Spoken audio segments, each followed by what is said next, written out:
Hi, Malcolm. Hey, Welcome to Connect. hey, how you doing? So nice to see you, Naimul. Always great to work with you and work with Connect. Amazing. And likewise, we so much love your energy, your insights, and the way you are building pitching clarity, I would say, Yeah. in Nordics, because pitching is so fuzzy. It's the fuzziest thing in startup building. Everybody struggles. Even if you're becoming a unicorn, you're still struggling with your pitch. How cool is Yeah. that? Yeah. And pitches are always evolving. And I think, one of the things that is really, exciting about pitching is it's really such an opportunity to unlock attention, to manage people's attention. And Hmm. if you get it right, you can become a magnet for attention. And if you get it wrong, you can create a lot of confusion. So it's really an art form that I'm really passionate about, obviously, but it's also, I think, as we move into the age of AI, I feel like not only entrepreneurs, but every single business professional needs to know how to pitch, because these kind of skills of like, using language well, being able to speak well, being able to share ideas in the age of AI, this is going to become like one of the most game-changing professional skills. So really important for people to study it and master it. You're so right. You use the word magnet somewhere, and that is so much relevant because your pitch can be a super magnet, but if it's not done, it'll repel people. Like it can be that kind of reaction. Like they might like you as a person or building Yeah. something great, but oh, look what an awful pitch. No, Yeah. never. So I think that's a good point. And then your point on orchestrating. Like I Yeah. think the human civilization will reach to a level of orchestration with AI and technology advances, and where language will be the key to orchestration. That has Yeah. always been so. Yeah, and for me, like I think that AI is a fantastic tool, but as an entrepreneur, you really need to have such clarity about your idea and be able to share it because I've got this, slide that I've seen, that I share in my workshop. It's Bill Gates, and he's saying, I just showed my idea to 1,200 people. So, he did 1,200 pitches to get Microsoft going, and it's like 85 were interested, 35 were serious, and 11 made me a billionaire. But that first number, 1,200, really shows how much as an entrepreneur you need to be talking and hypnotizing the marketplace with your idea and the clarity you have to be able to share your idea in clearly in 30 seconds or 60 or 90 seconds so that people can really hook people. And yesterday I had a call with an entrepreneur who wanted to talk to me about being on an advisory board. Fantastic Mhm. entrepreneur, fantastic product, but it was like a treasure hunt trying to understand what his product and service was. Is it a platform? Is it a training? Is it an AI? And I was 20 minutes into the call and I was like, I'm really not sure what it is. And so often I see a lot of experts who have fantastic ideas, fantastic marketplace opportunities, but their ability to actually share that idea really quickly, really clearly, and with confidence is missing. And for me, this is why my work as a pitch coach is always interesting and exciting, because I'm actually unlocking the potential of a business to become a magnet for attention and help those entrepreneurs share their brilliant ideas to the marketplace. You're absolutely right about the words like quickly, clearly, and with confidence. Those are the things. And I think main thing is entrepreneurs are always starting with an out of box idea, like the traditional corporation, the traditional business, the way society runs, all these things. So there's a problem because everybody is thinking in box. But the moment you start a startup, you go yourself go inside the box of that startup, Yeah, and it's so difficult. You encase yourself in a box, and then you're yeah, trying to shout, you're trying to raise hand like, I want to get out of this box. How do I get out of it? yeah. And this is one of the things, entrepreneurs often are really building in a silo of a Mm-hmm. few people or by themselves. And because they know everything about the business, it's really hard for them to understand when they do a pitch that the audience might not understand it, or what is the important thing to tell the audience. And so I often see with, a lot of, you know, uh, companies that are pitching, startups that are pitching, they pitch to each other and they think it's clear. And I always say to everyone who's getting ready to do a pitch it to people you do not know. Ask some people in a cafe, or, you know, if you're in a shared workspace, ask people, can I borrow you for 5 minutes? Tell them your idea and ask them to tell you back, what do I do? Who do I, you know, what have I created? What does it do for people? And who's it for? Like just 3 questions, something like that, and see if it's clear. Now, I used to do this, you know, I worked with a startup incubator in Stockholm, and I used to do IRL workshops on site, and people would write their little pitch. I'd give them a pitch sheet to work with, and I'll show people in a minute that structure. But then I'd send them out into the co-working space, and they'd go out smiling and they'd come back really sad because they weren't as clear as they thought they were. And often I think, you know, when I'm working with startups, Naimul, one of the things that is the very first place we start is for founders to get really clear about what their value proposition is. What are they actually offering? So just to give you an example, you know, let's say Amazon as an example, Amazon shopping. You know, people would say, oh, well, they have everything, right? It's sort of everything. But really what they're offering is frictionless shopping. That is the value proposition. So it's not that they just put everything in one place, which was sort of the starting point, but Jeff Bezos was like, had this magnificent obsession around how do we make it easier for the customer to buy? And so this whole obsession around frictionless shopping, you know, led them to one-click shopping, you know, Amazon Prime, basically taking all the friction out of buying, so that they could then become like the #1 online sales platform. And so for me, you know, that value proposition of frictionless shopping is not only important for the pitch, but it becomes the soul of your company. Because I was working with a company, a lady named Charlotta, who's in the industry. You know, shout out to her, she'll remember this. But you know, she started a company, and you know, we were doing this pitch coaching, and she realized when she did with her co-founder, worked out what her value proposition was, they immediately pivoted the business to being an online business rather than IRL business. Because once they realized what their value proposition was, which I can't remember in this moment, but it was like, oh, that would make so much sense to make this an online business rather than IRL one. And so really know your value proposition, because when you're pitching, if you can't say what your value proposition is out loud, the audience is not going to know it either. You have to be able to say it. So, you know, you could like, so for Connect Sverige, right? Connect Sweden. This organization, it's like accelerating entrepreneurship, right? That could be your value proposition. And it's like, why do people come here? Because we accelerate entrepreneurship. Yes, you could do it on your own, but if you come here, it's like getting strapped to a rocket. So just being able to say those 2 words immediately becomes a magnet for attention, creates clarity, and you're telling people why the core reason why they should be involved with you and your product and service. You're absolutely right. And that so much goes counter to the logic. Like, I think it's very important to clarify your value proposition in these 2 or 3 words, 2 because or 3 that minutes.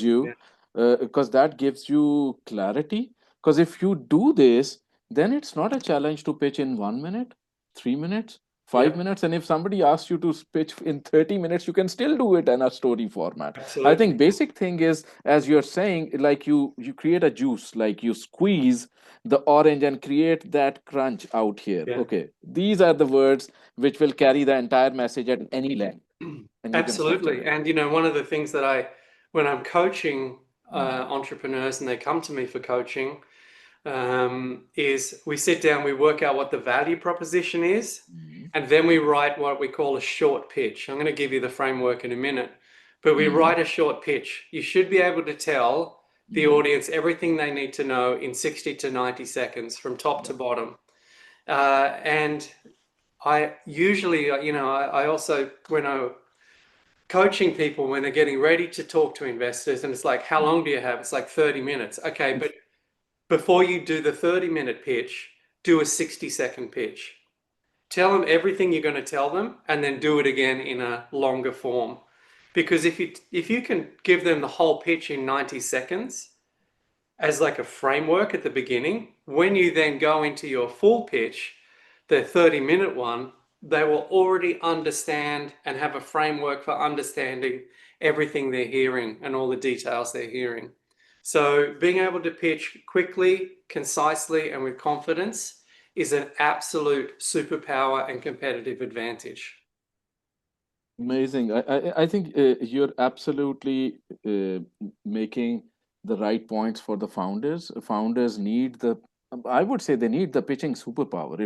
It's like having a superpower, and then your startup can become a superhero through that. But if you are weak in pitching, it will reflect in all areas in acquiring customers. Because if value proposition is not there, or it's not clear, the customer will not come. So Amazon will not be able to attract customers. 100%. They will not be able to. Your idea is only as good as your ability to share it. Exactly. Because if the customer, if the investor doesn't understand it, your idea is just going to die on the vine. And for me, I had a lady come to me recently. She got pitch coaching, and she said, "Oh, it's a little bit expensive." And I said, "Well, what's the cost of you like not being successful?" And she said, "Yeah, okay, fair enough."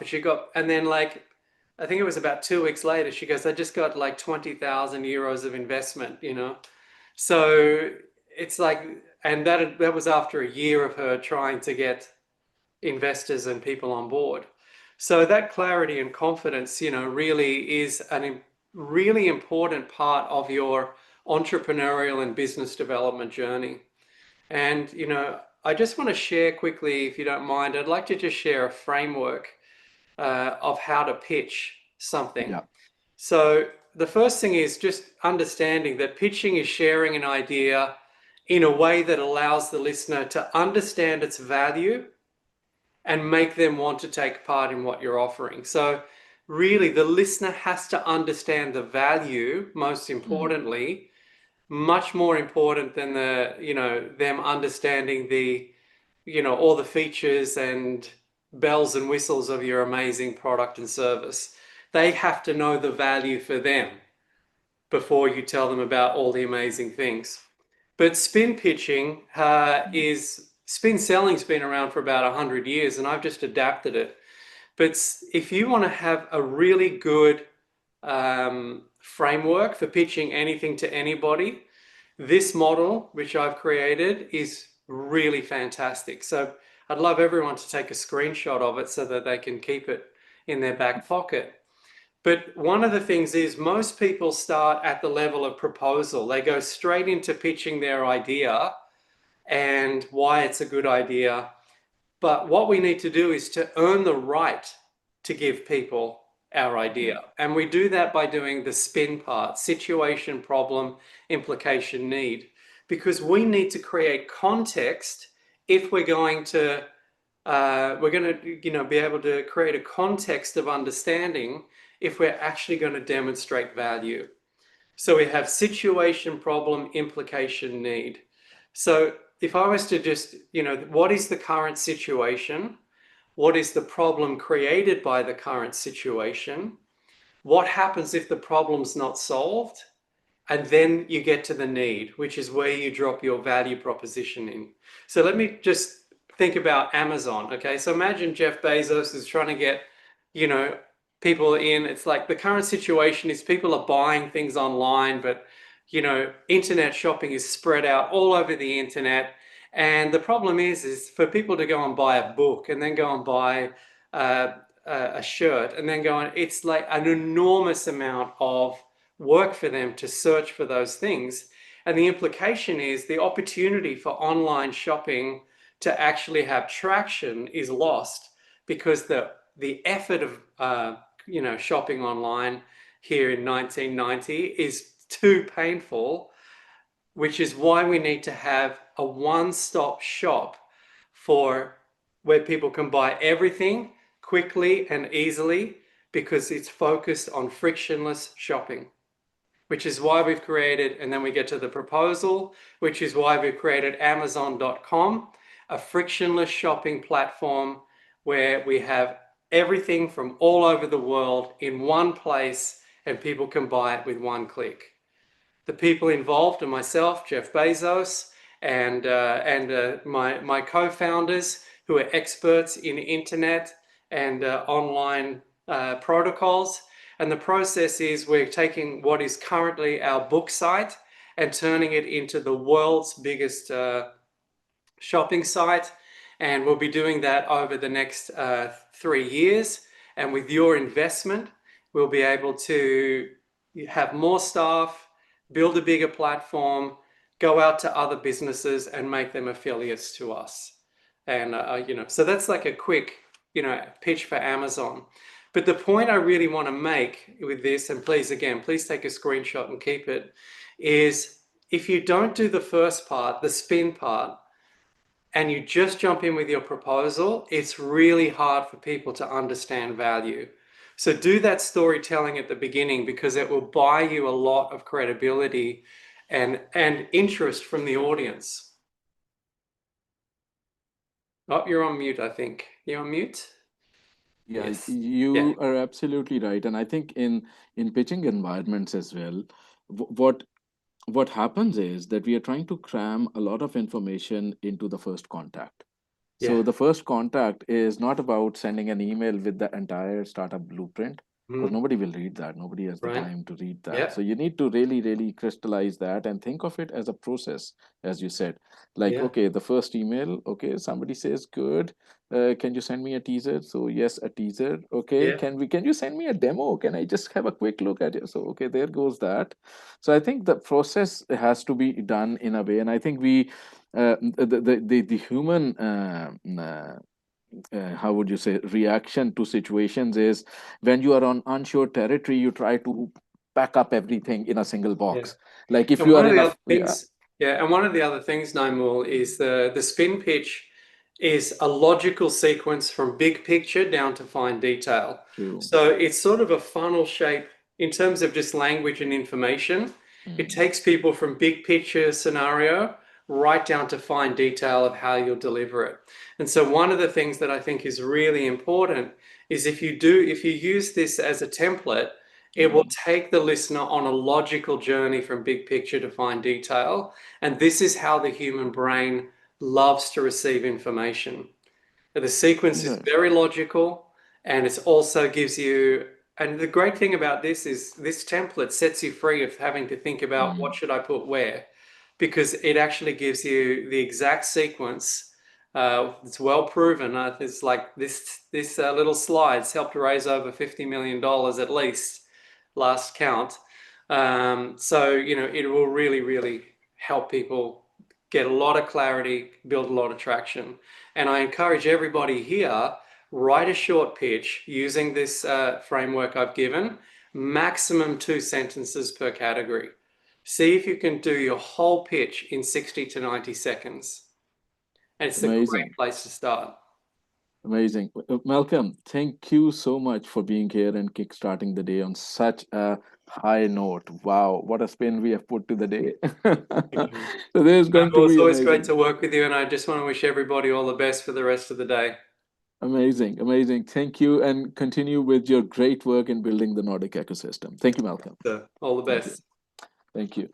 We move to our next part now, which is our first round. I'll just do a quick introduction here for everybody so that we are all on the same page. Let's see, this needs to be in this mode. Okay, so we are now entering round one. I'll request all the investors to use the feature of raise hand, because I'll bring you in about a minute's time, and then we'll start bringing the startups.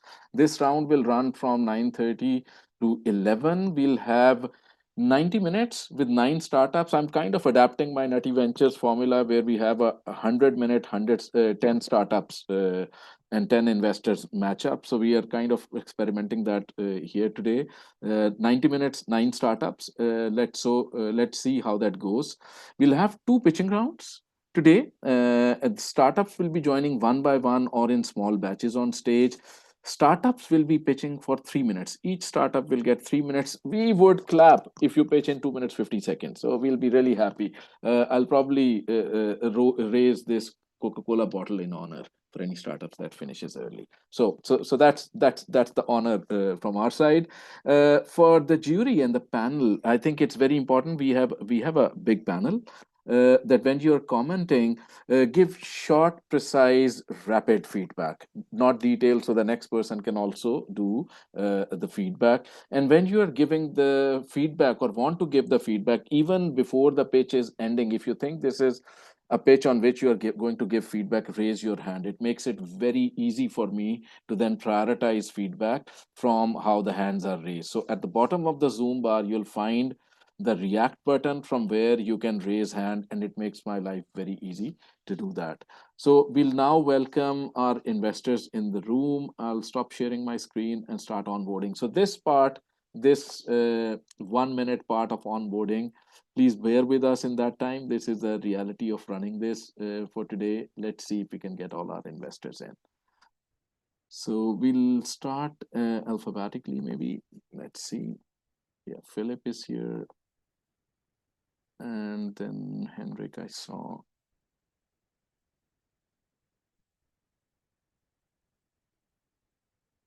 There's Johanna, I also saw. So this will take like half a minute to manage all of this. Hannah is here. I see Johanna in 2 roles. So I hope I did the right role, because there's a lot of people on the other side. Kristaps was here as well. Guys, this will take half a more minute. We're almost done. Magnus.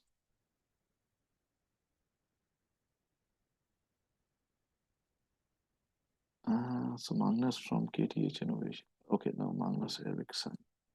Okay, sorry. Just a minute more. Nils and Reid. Hi everyone, how are you feeling? So we can probably start. How are you, Henrik? Hi, Naimul. Thank you. I'm super. It's the sunshine outside, and seeing you smiling has made my day. So here I am. Amazing, amazing. Anybody joining from outside Stockholm right now? Let's see, maybe Rita is joining from outside Stockholm. So then Rita is here, and Sami, we'll get you in. I hope everybody got in. If you didn't get in or you had some issue, because I think let's do a quick check. So Filip, Henrik, you are here as well.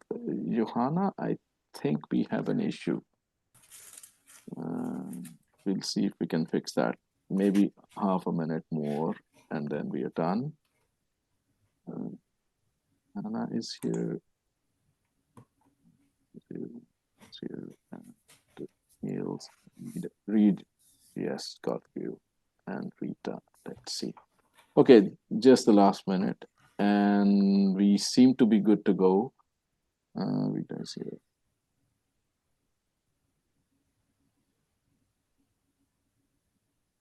Perfect.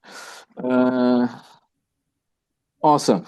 Great. Thank you so much, everyone, for being here. We'll soon be starting with the startups. But before we go there, we'll request a short introduction from each one of you. So I'll go alphabetically. If I may request Filip for a quick introduction. All right. It doesn't happen that often that F is the first one, but good morning, everybody. So Filip Gültekin here, an angel investor in Stockholm with a background in B2B SaaS in different industries across IoT, automotive, and telecom. I've been focusing on angel investments together with my partner since last year, focusing particularly on B2B SaaS and the different applications around that, but also life science and medtech, and that's where my partner's experience is coming on the regulatory side. Also part of a couple of angel investment companies. In one of them, Wicked Angel, we're about 27, 28 angel with diverse backgrounds and a portfolio of about 9-10 companies. And then Seedbridge Capital, where we're also about 42 angels with diverse backgrounds, where we look primarily into pre-seed, seed, idea stage, early companies. And really we want to help the entrepreneurs with our respective competences across sales, commercial, go-to-market, and also regulatory affairs in life science. Happy to be here. Amazing. Thank you so much, Filip. And thank you for being an active member in the Connect network as well. Magnus, I see your hand up. Can you hear me? Magnus Eriksson. Okay, very good. So we'll come to you shortly, but let's go to Henrik Node. Thank you for that, Naimul. Hi, Henrik Tellving. Really nice to sitting in front of so many entrepreneurs. I love entrepreneurs, all the vision. You start this morning fresh again. I'm co-founding partner of Node VC, one of the newest VCs in the Nordics, actually. We're a firm built by ex-founders. We started a couple of companies, and we have a lot of deep tech experience, actually. We have around 300 patents, granted patents among us in the team. We have started companies that have IPO'd. Yeah, so we are like you behind the screen. I mean, we know how it is to start companies. We have a fund of around 900 million SEK. We have so far done 11 investments out of 25. So we're still looking for a lot of new rocket stars out there. We are operating the Nordics. We are a team out of 10, soon to be 13. So we're a growing firm, high ambitions. We're not the kind of investors that deep dive in the Excel after we have done the DD.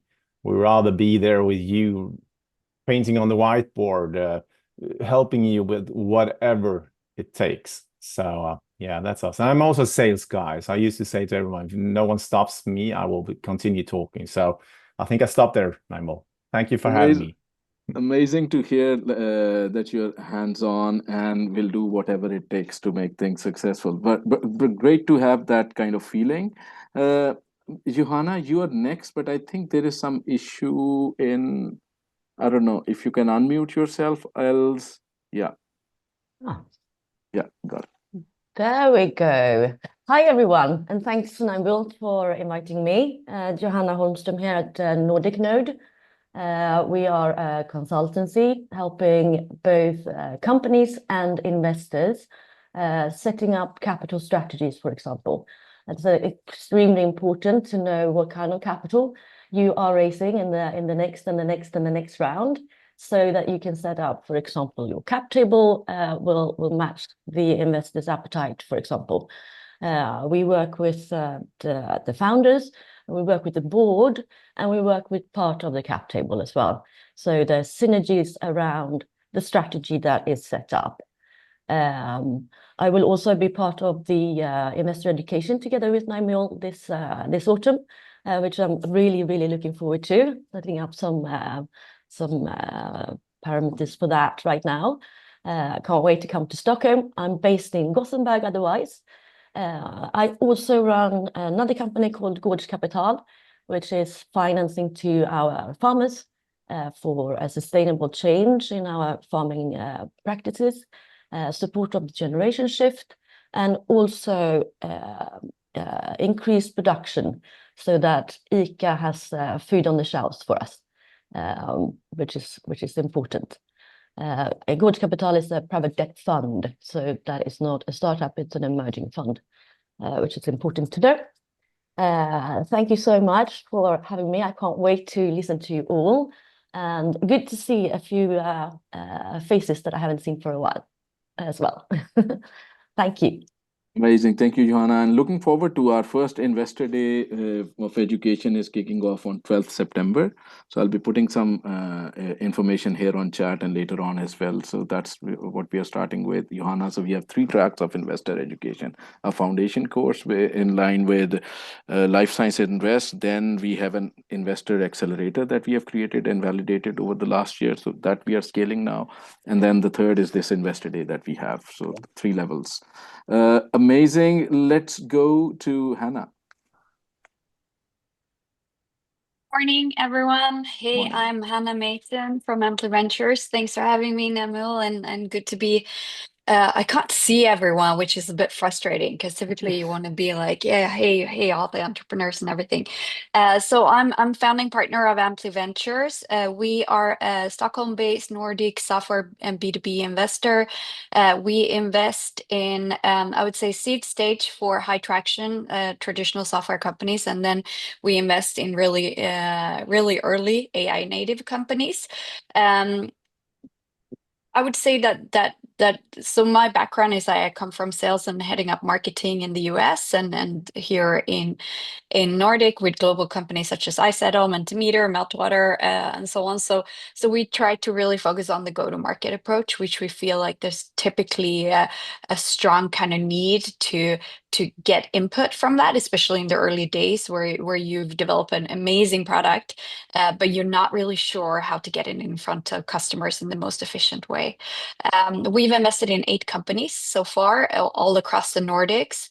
And because we try to be a little bit more of a value add, we invest in fewer companies than the traditional kind of 25 to 30 companies that a VC has. So I would say that one of our founders says that you're a VC, but you act as angels. And I think that's a good description of us. But anyways, good to be here and look forward to hearing all the pitches. Amazing. Love the focus on growth and GTM. I think that's the weak part of all startups. So great to have your competence and experience in the room. Kristaps, over to you. Thank you, Naimul. Can you hear me? Yes. So yeah, thanks again for the invitation and good morning to everyone. Excited to be here, excited to hear all the pitches. I'm myself a founder as well, being on the other side, and I'm always loved that part of the journey, meeting investors and pitching your product. So I'm representing 2 investment entities. I'm a founder of both of them. The first one is Ventures, VNTRS, which is the largest venture studio in the Nordics. I think our focus is primarily first-time founders, where we help with sweat equity. So we help with everything around the kind of key vertical, which the founder knows themselves, product, tech, growth, design, etc. We've been around for about 10 years, done 50 investments and 5 exits, and we always come in very early. And then the second part I'm also representing that's actually the newest fund, I think. I'm going to say that. The Outlast fund, we haven't actually really officially announced ourselves. We'll do that in a couple of weeks. We are 21 million euros, so about 250 million kronas fund. We're early stage, pre-seed and seed, like a multi-stage investor. So we do both tickets. We will in pre-seed invest quite small checks, like 2 to 3 million kronas, and in seed we can invest up to 1.5 million euros. So that's about 20 million kronas. We've done 5 investments so far, so we've been really active, and we're very actively investing. The Outlast fund is also focusing on the Baltics a lot. So we have half of the partner team in Riga, Latvia, and half of the team, including myself, here in Stockholm. Super excited to meet everyone and hear the pitches. Amazing. Thank you so much, Kristaps, and great to have you in both the roles. Thank you. Magnus, I hope the mic is working. It seems like you can't hear me.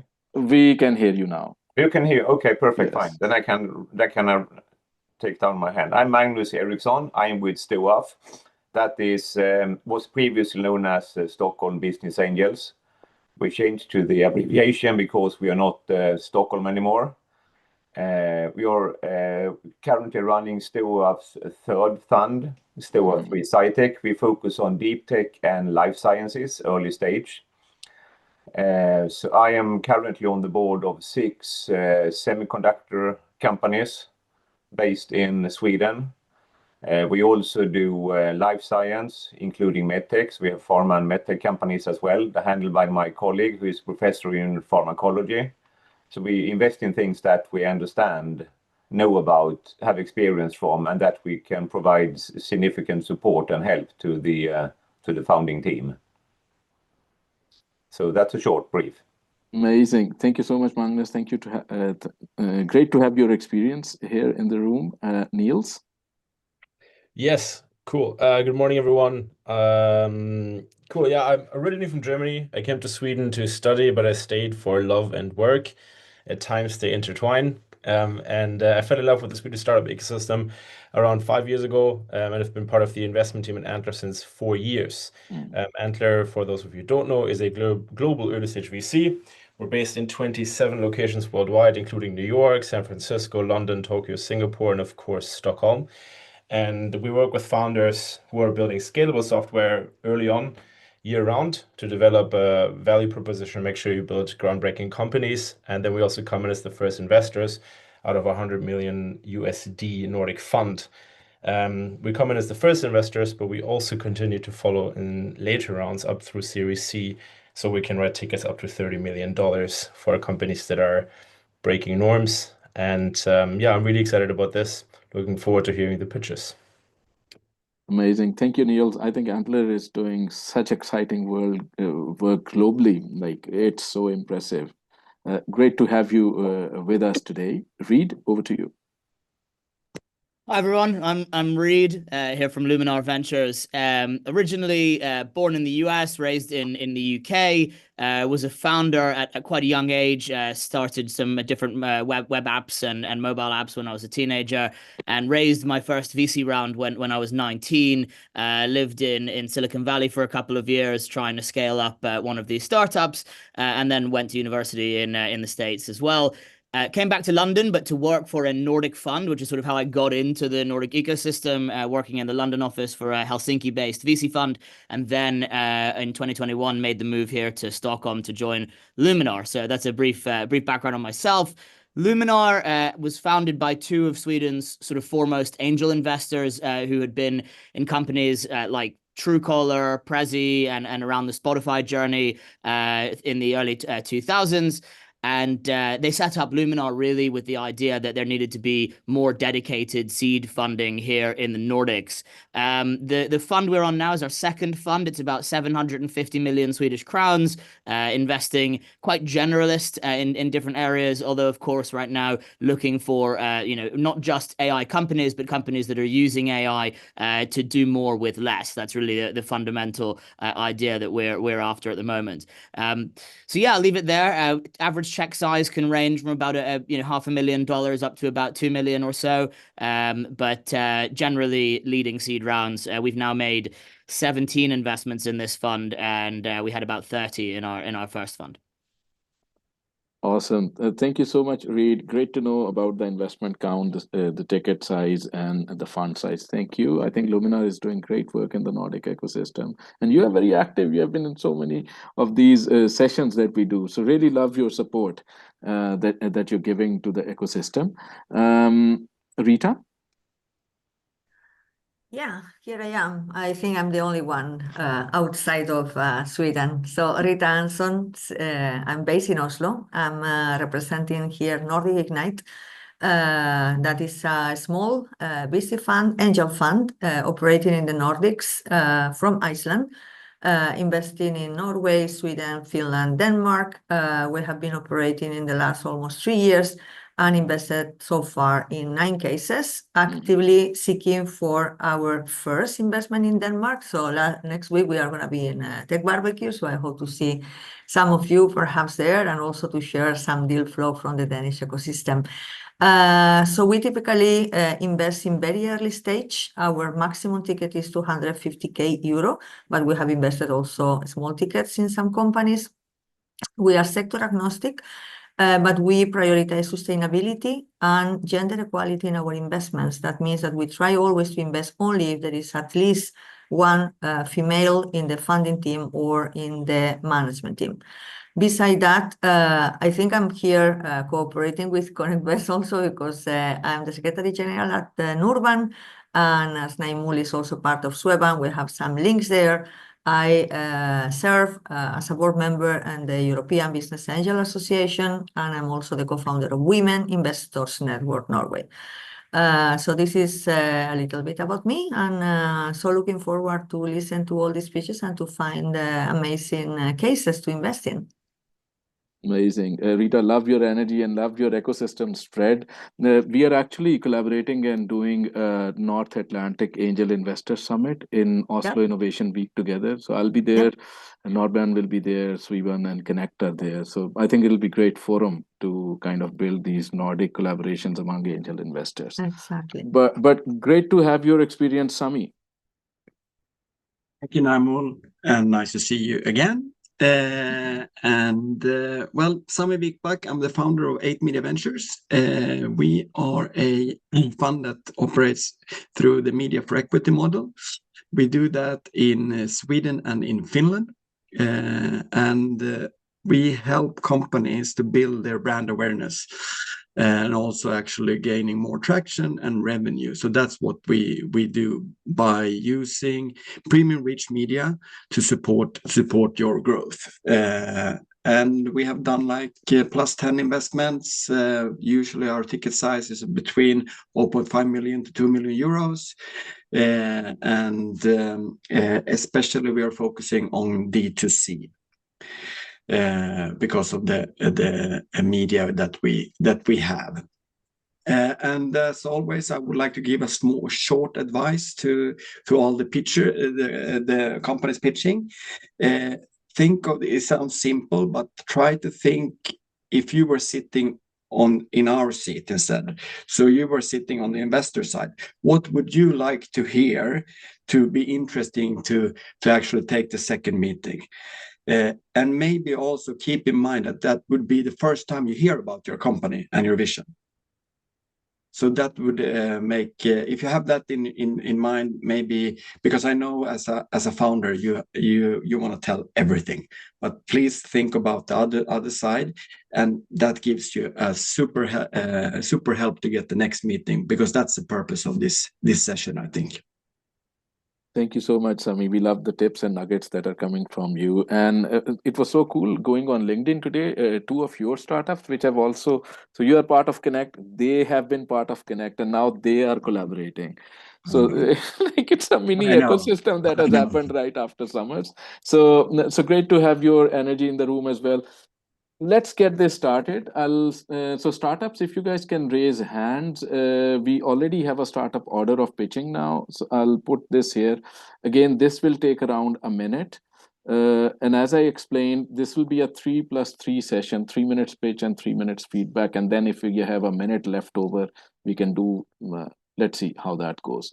So this is the order of pitching for startups, and I'll start calling you in batches of 2 or 3 so that we have some flexibility as well. So Atu, you are first. I'll bring you in, but just wait for a half a minute for me to get the next 2 startups as well. I think Patrick is here joining from Pytronic. Yes, Patrick is here from Pytronic. And then who do we have? Trabant Anders. So Anders, if you're from Trabant, let's see if your startup can also join. So only the startup which is going to be pitching first. So please look at the list and find your pitching order. But the first startup is here. The first one is always the most difficult one. So Atu, if you're here, take the screen and let's go.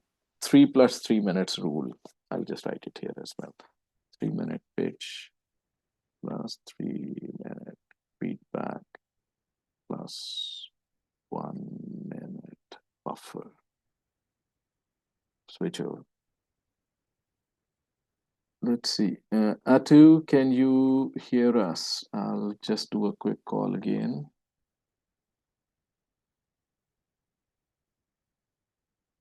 If not, can Patrick be ready with the next startup? That's why we are calling in batches.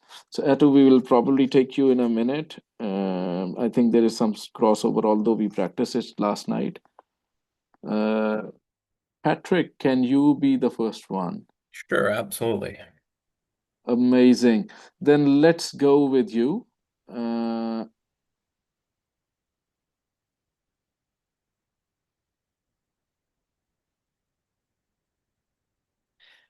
Right. Are you seeing the presentation? Yeah, we are seeing the presentation. This looks nice. Nice, clean logo. Let's go. Perfect. Yes, thank you. Welcome, everyone. My name is Patrick Eriksson. I am the support and integrations expert at Pytronic. It is my pleasure to present Pytronic HomeCore to you today and what our vision of the future entails. We're a Swedish company that wants to develop a smart home and energy platform to unite all connected devices. The typical Swedish villa pays over 40,000 Swedish crowns for electricity per year. As more devices connect and consume power, users face higher and higher electricity bills. Smarter devices operate independently and do not consider the other one's consumption. Each device has its own app for configuration and scheduling, requiring time and attention. For users, managing multiple apps daily, this is an impractical demand on their most valuable resource, which is their time. By January 2027, the EU will require grid companies to implement power tariffs. These tariffs set transmission prices based on the average to highest kilowatt hours per day between two separate days, meaning higher costs for the end user. Several Swedish grid companies have already begun implementing these tariffs in 2024 and 2025. And this is where Pytronic HomeCore's competitive edge comes in. HomeCore stands out among smart home gateways by uniting connected devices on a single platform. Its energy management system tracks and optimizes home energy use to cut costs during peak hours and allows users to set a virtual consumption limit. By using anonymous data, an AI algorithm provides users with a tailored consumption schedule. This approach helps users to save money while enabling heat pumps, car chargers, and solar panels to all operate efficiently.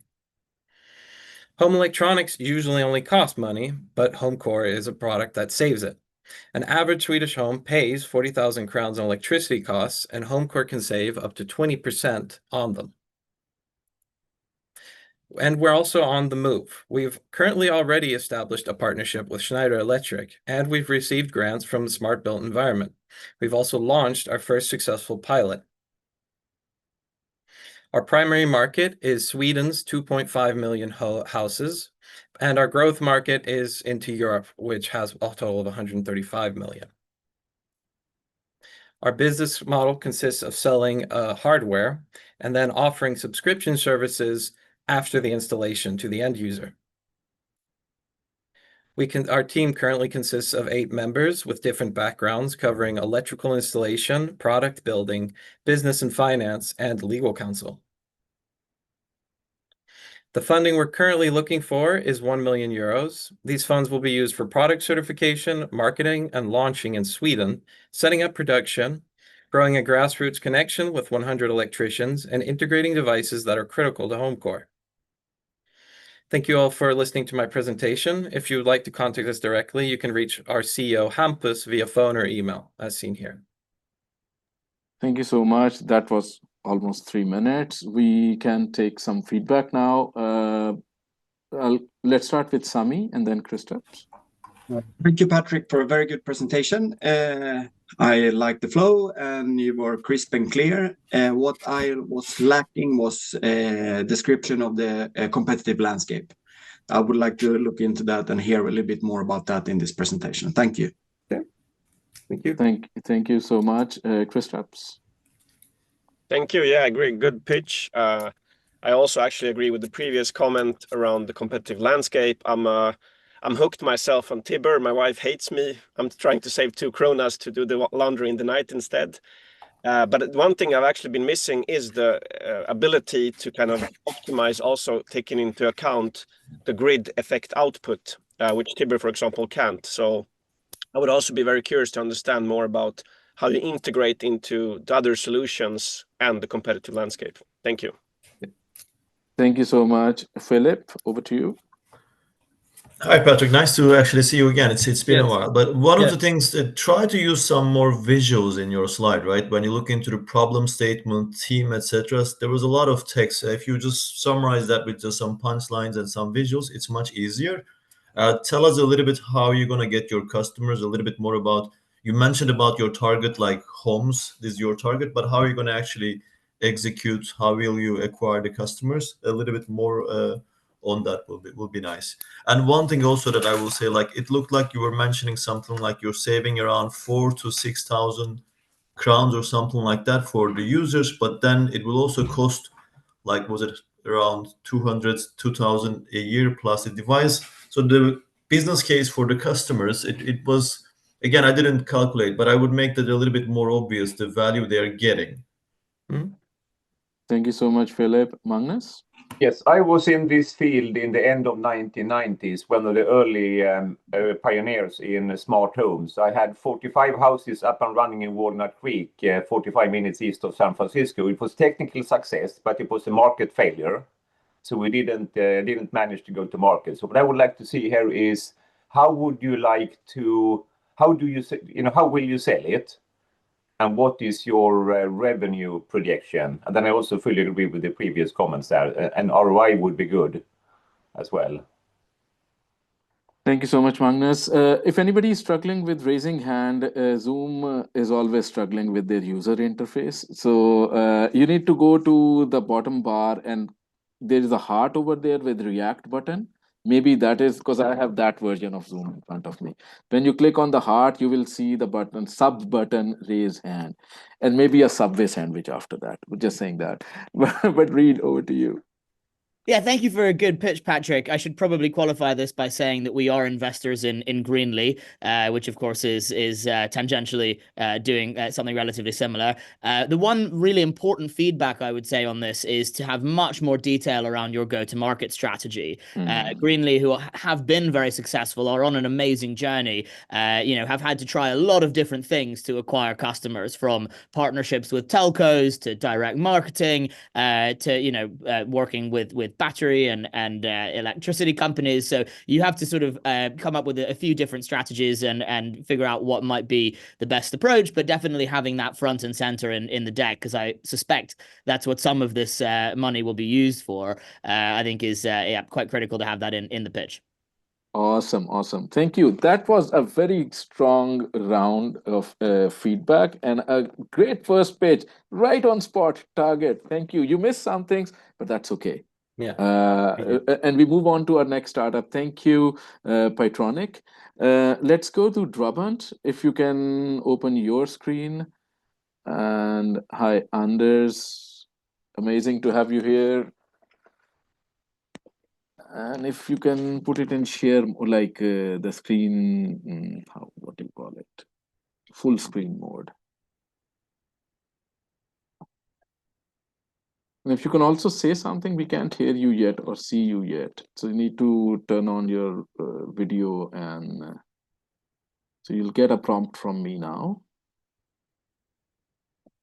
Okay. Do you see anything now? Yes, we see you and we see the pitch in front of us. Just put it in, how would you say, screen share mode. Like, otherwise this is fine as well. At the bottom right, there is a button.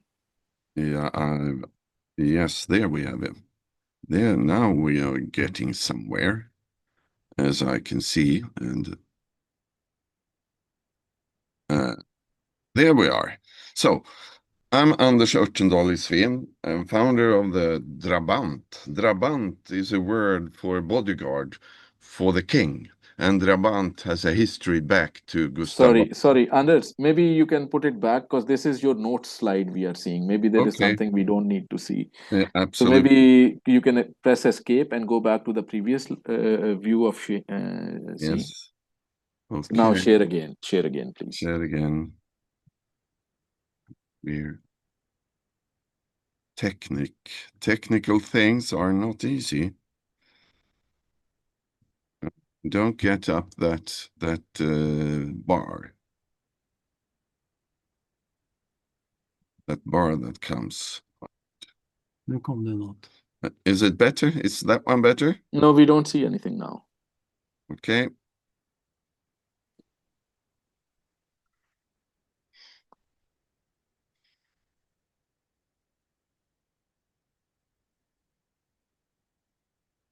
Let's see here then.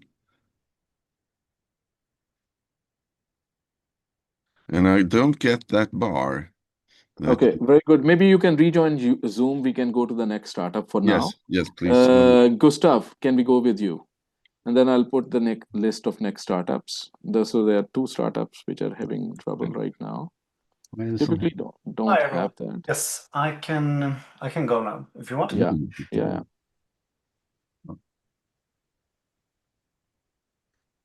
Awesome. So let me know when you're ready, Naimul. Yeah, we are good to go.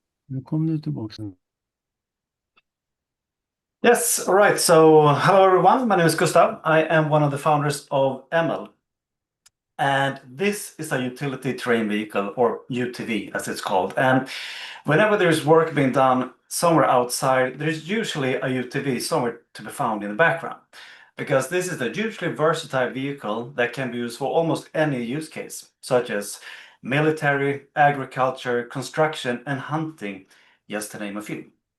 And this is actually one of the fastest growing category of vehicles today, but at the same time, it is the least regulated when it comes to emissions. The market is set to nearly double over 7 years with a global market value of 15 billion euros. But today, there's only 1 out of 20 UTVs sold that are electric. At the same time, both consumers and resellers, they demand electric UTVs. And we have developed a solution for this. We have designed and developed a groundbreaking electric UTV that is built on a modular vehicle platform that we have developed, using a modular chassis that can be tailored to the customer's needs, an innovative electric drivetrain that we are looking to patent, and modular battery packs that we can remove from the vehicle and be used as energy storage in a home or in a business. And everything is connected to advanced cloud services that benefits both the user, the resellers that sell the products, and us as a manufacturer. Now, why are we the right people to do this? Well, me and my co-founder Adrian, we built one of the world's fastest racing cars and competed across the world. We also built social robots, prototype batteries, and done business development for billion-dollar companies. We have great traction so far, where we have secured our initial IP. We built a very strong network of over 50 suppliers worldwide.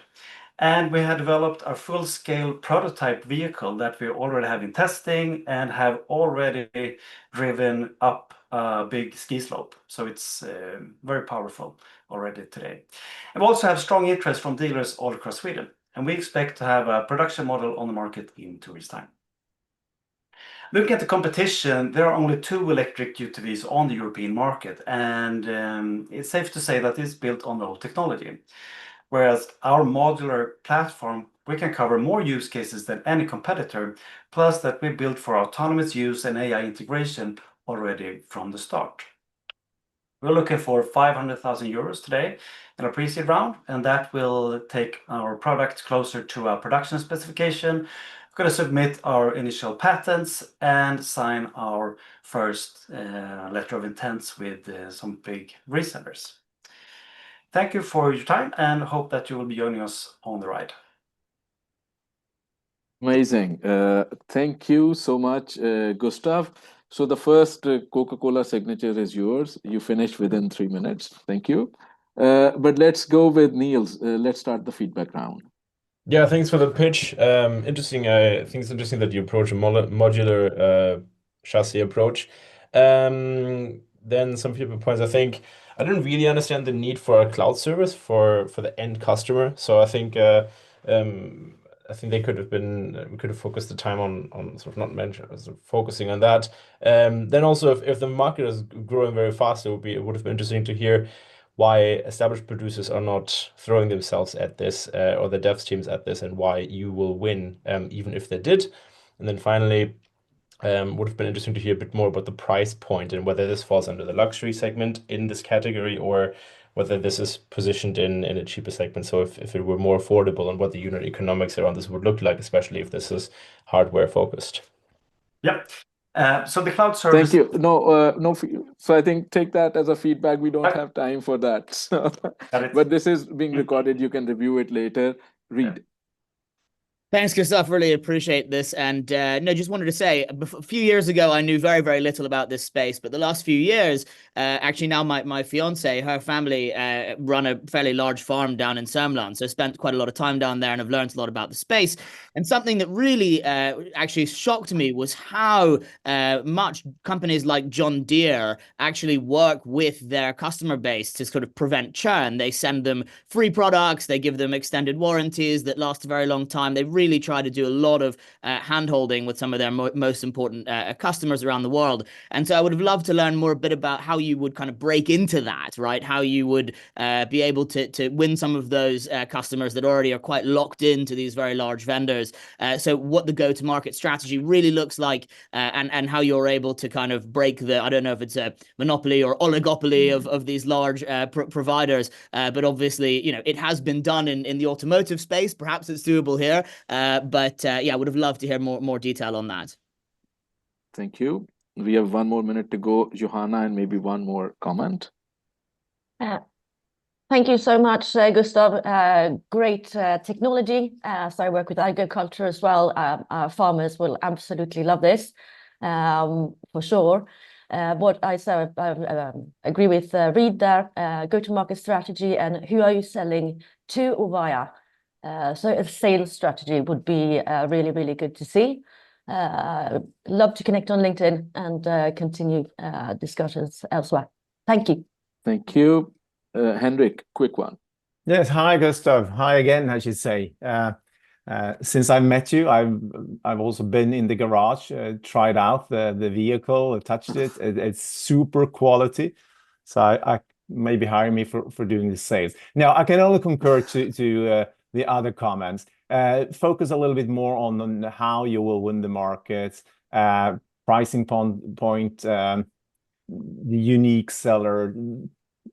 Why will you win this race? Because there are big players. Reid mentioned a few of them.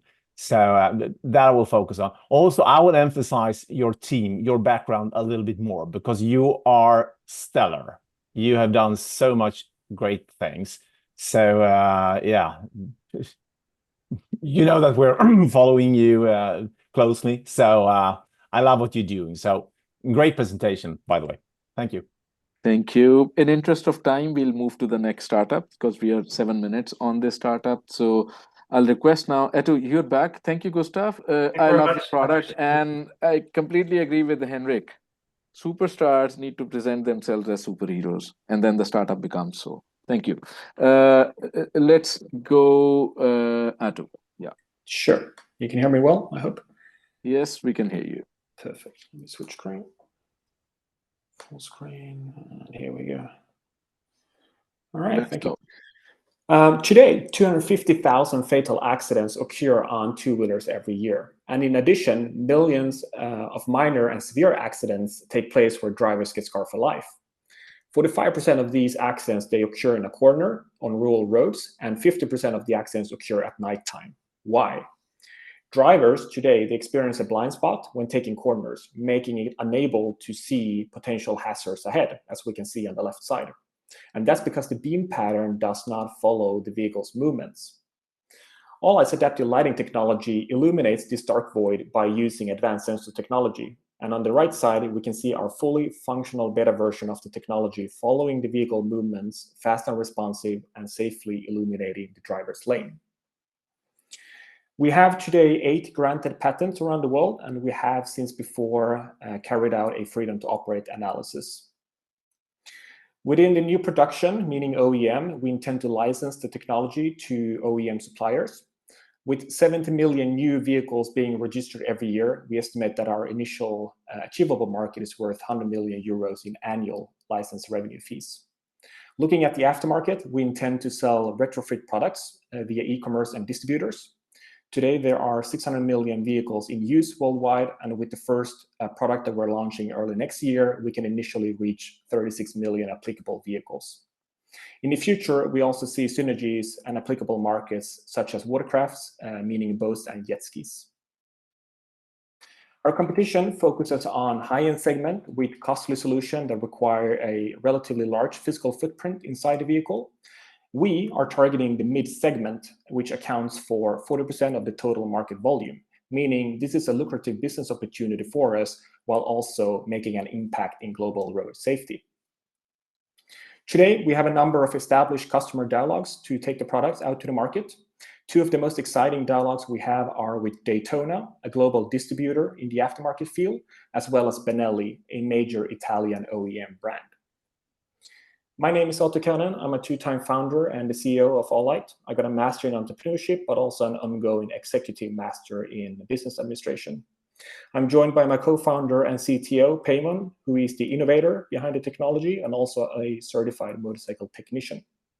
In our board, we also have our chairman, Bengt-Ove Hedborg, who is previously head of trucks at Bilia and also financing at Mercedes. We're now raising up to 2.5 million SEK at the pre-money valuation of 11 million SEK to finalize Alllight's first product to the aftermarket and start accelerating sales. We have recently entered 2 strategical sweat equity agreements with Sigma Luminova and Zenit Design, who will be part of finalizing the product. Thank you for listening, and I look forward to welcome you on board our journey and towards safer road traffic. And remember, together we can save lives. Thank you so much for a great pitch. Let's see, Nils and then Filip. Yes, great. Thank you for the pitch, and I really admire that you're solving a problem that causes people to lose their lives. So this is very exciting. Great that you mentioned early traction as well. I wrote that down, but then you came to the slide, then you mentioned that. So I think this is also very important that you have ongoing customer conversations. I think what I would have loved to hear was a bit more on the market timing and why this wasn't, for instance, technically available 2 years ago and why it is available now and not in 2 years. And if it were technical innovation that causes not to be available before, for instance. So that just creates some urgency for investors and would provide some more context for someone who's not a domain expert in the field. Thanks for the pitch. Thank you, Niels. Great feedback. Filip? Also very interesting. I mean, firstly, you did an excellent job starting with that kind of interactive video so that we all agree with your vision very clearly, but then the way you had the demo sort of video running, it already solved kind of, okay, we understand what you're doing. So that was great. It's good that you mentioned about the patent. So really, really good job there.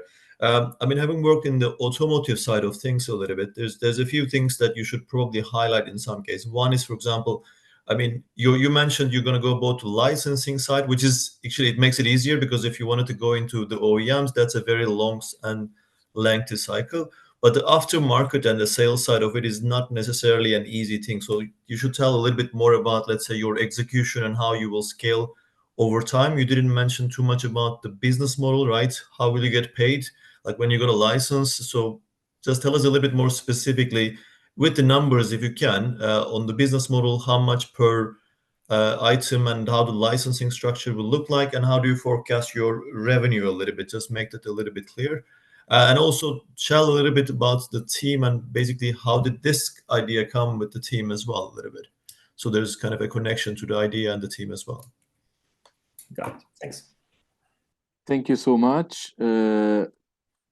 I think that's all the feedback. So thank you, Atu, for the presentation. We'll move to the next one. Thank you.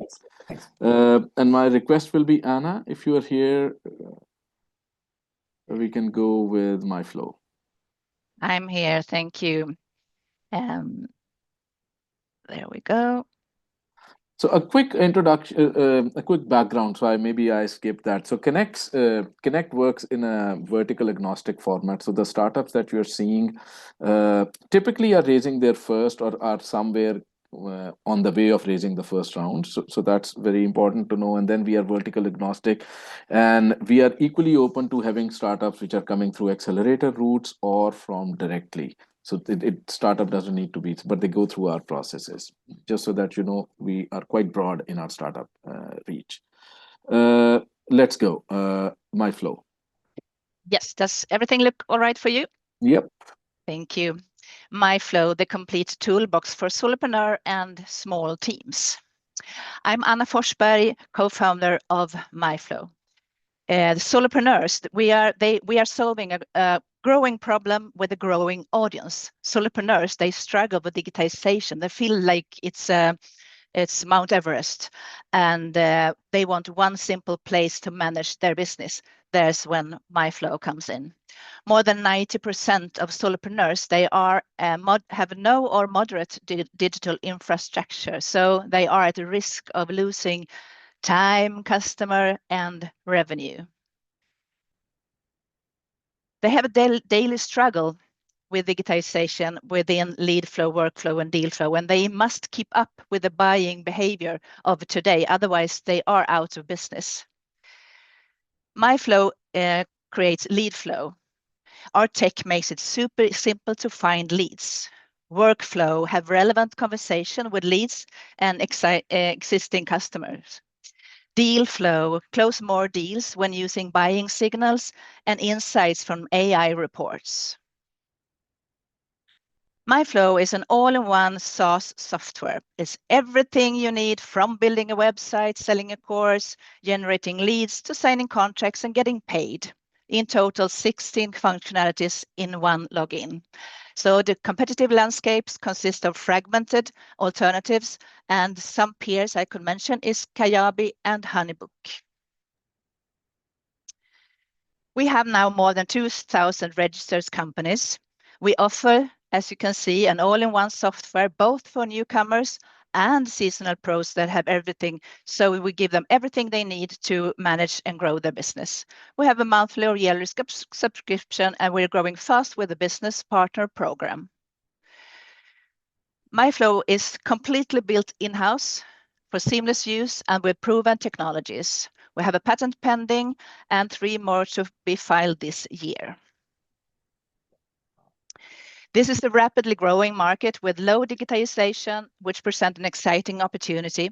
Globally, there's over 470 million businesses in our target profile, and we aim to be the go-to software for solopreneurs internationally.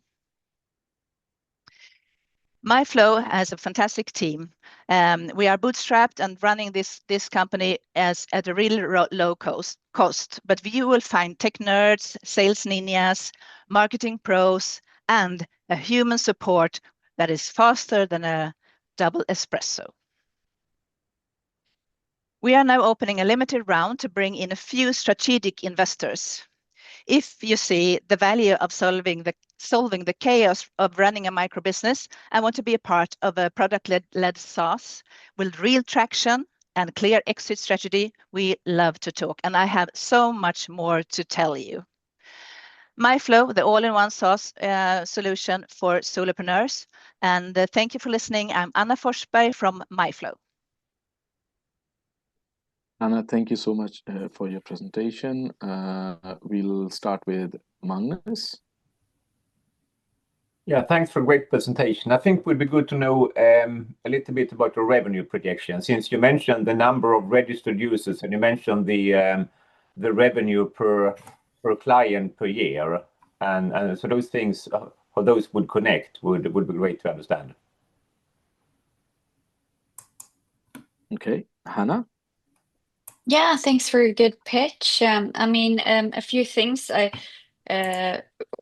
It would have been great to include some visuals of the product, or actually, some animated images. We don't really understand what the uniqueness is. So have you built it yourself, or are you utilizing third-party providers and kind of putting together a full suite solution? Also, as you mentioned, it's quite a cluttered space with Honeybooks and others. So how are you different? And again, I think that the proof is in the pudding, aka the product there. So by highlighting that would really benefit you. A few other questions on the go-to-market and the unit economics, but I think I'll save that for in the interest of time. Awesome. And the investors, startups can always reach out to everybody who is here on their LinkedIns or on their venture sites. So that's always a possibility. This is a first icebreaker for everyone. Filip, over to you. Hanna covered actually the most important. I think a visual kind of maybe take a story of a solo entrepreneur and visualize really how they're using and what the value they're getting. Again, just a compliment to what Hanna said, that would make it easier. You went relatively quick on the competition. I understand like there's a lot of fragmented areas in all of those boxes that are competition, but maybe again, just be a little bit more explicit. And I noticed, again, I hope I'm not mistaken, but you were not on the team slide. Maybe that was a mistake, but yeah, so that's just, it's good to understand maybe why or sort of that as well. I just thought it was interesting.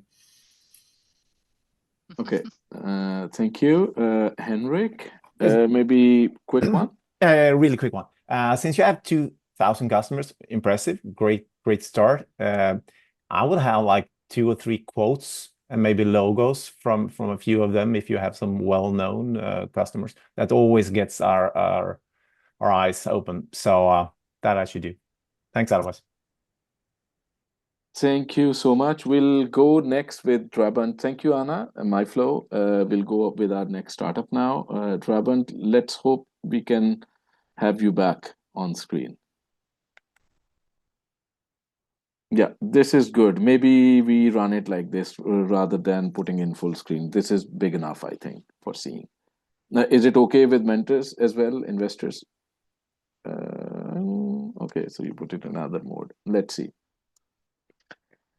Anders, we're good to go. Let's see. We still can't hear you. Hold on. Yeah. Can you speak? Now you can hear me. Yes, now we can hear you. My name is Anders Örtendahl i Sven, and I'm introducing Drabant. Drabant was a bodyguard for the king in Sweden already at the 16th century. And now we are shaping that in a modern way for next generation warfare. The problem in warfare today are many, and we can hear of them in news almost every day. Specific problems are for the single soldier, for a small group, and for the tactical teams. What they can do, what they have to carry, and how losses are being great on both sides. We can look at the market, or the solution. We have developed 6 drones that can start and land vertically, that can be used for attack, interception, and surveillance with a target area of about 0.5 meter, so high precision. They can reach a high speed at 170 meters per second, so you can barely recognize them. The market is the war zones, and those that are not in war have to step up to modern actual tactical warfare. And the EU is increasing the spending on defense. Our business model is to produce products, sell product, give services, and also to show to these defense organizations that they can become more efficient. We are going to market by building defense relationships with governments and with private defense organizations, and we are building up a drone supply so that they can get it soon. And we also, with customers, want to reach long-term contract that includes research and development in this fast field. The competitors are many and various, so I will not talk much about them. The traction we have is that there's no need for having launching equipment. A soldier can carry it. It's very high speed, and it's independent of GPS. And of most interesting, it's cost effective. The team is me. I'm working with CEO and sales, Neil Caffrey, research and development, and technical things. And Bo Olsson have been financing companies, several of them, serial entrepreneur for 30 years.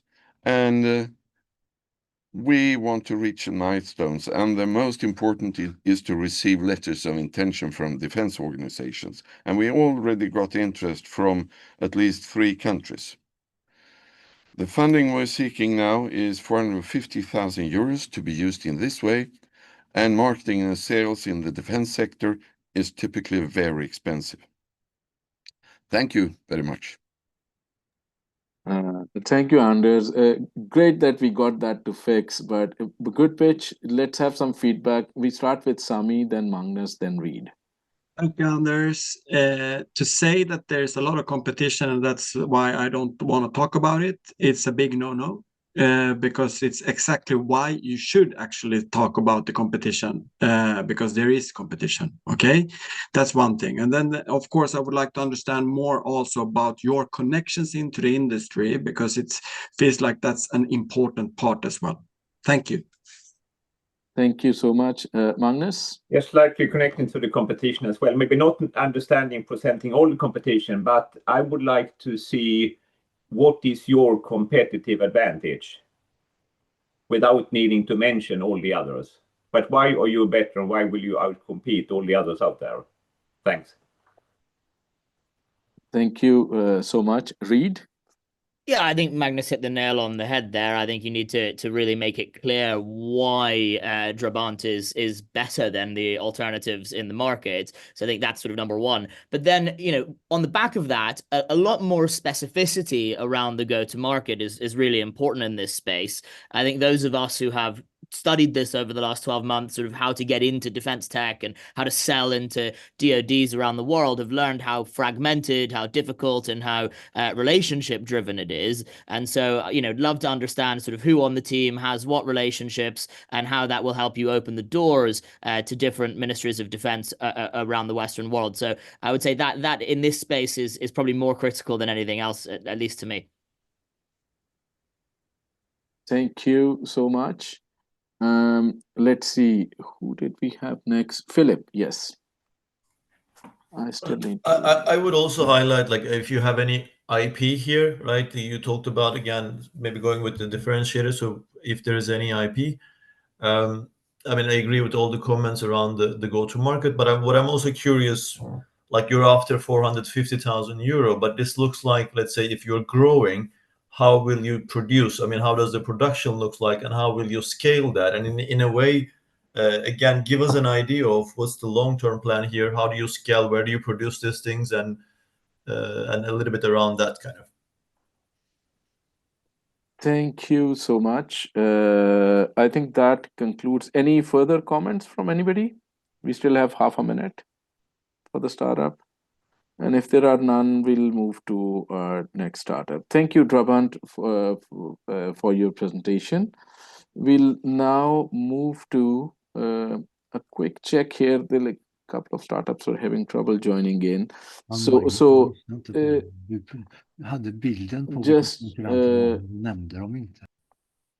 Just a minute. So I'm just checking here. Carl, we cannot promote you. You need to restart your computer, the nearby stores. We have requested you several times to move to the other side. We cannot. Perfect. Let's go to Pingwire. Gustav. Yeah. Welcome.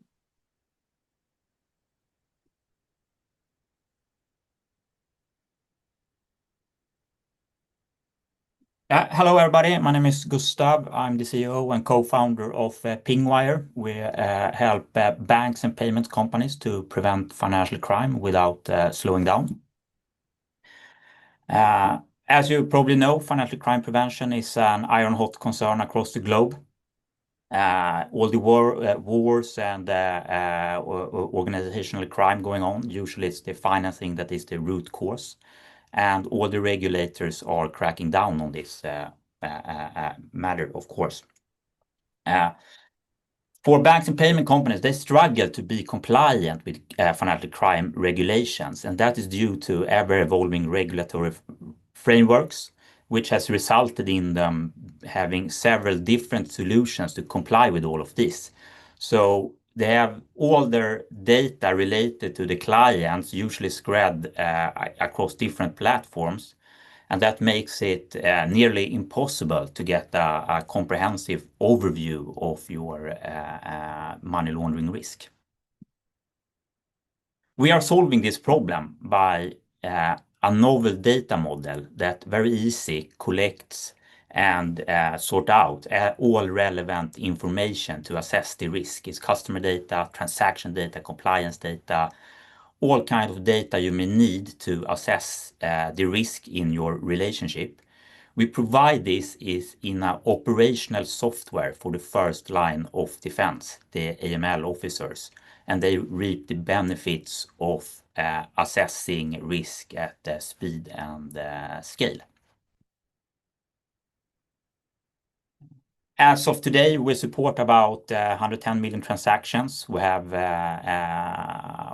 almost 1/4 of the Swedish population in the platform, and we provide savings of thousands of investigations hours for the AML team by utilizing our platform. We have been very successful since start. We have been able to secure some really good clients. And our kind of go-to-market strategy is to offer an enterprise solution without enterprise complexity. The team, we have built and exited ventures before. Our recent venture, we exited at 1 billion. We have experience from AML and data.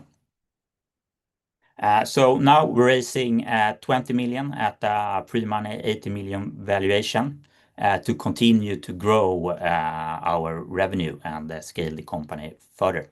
Thank you.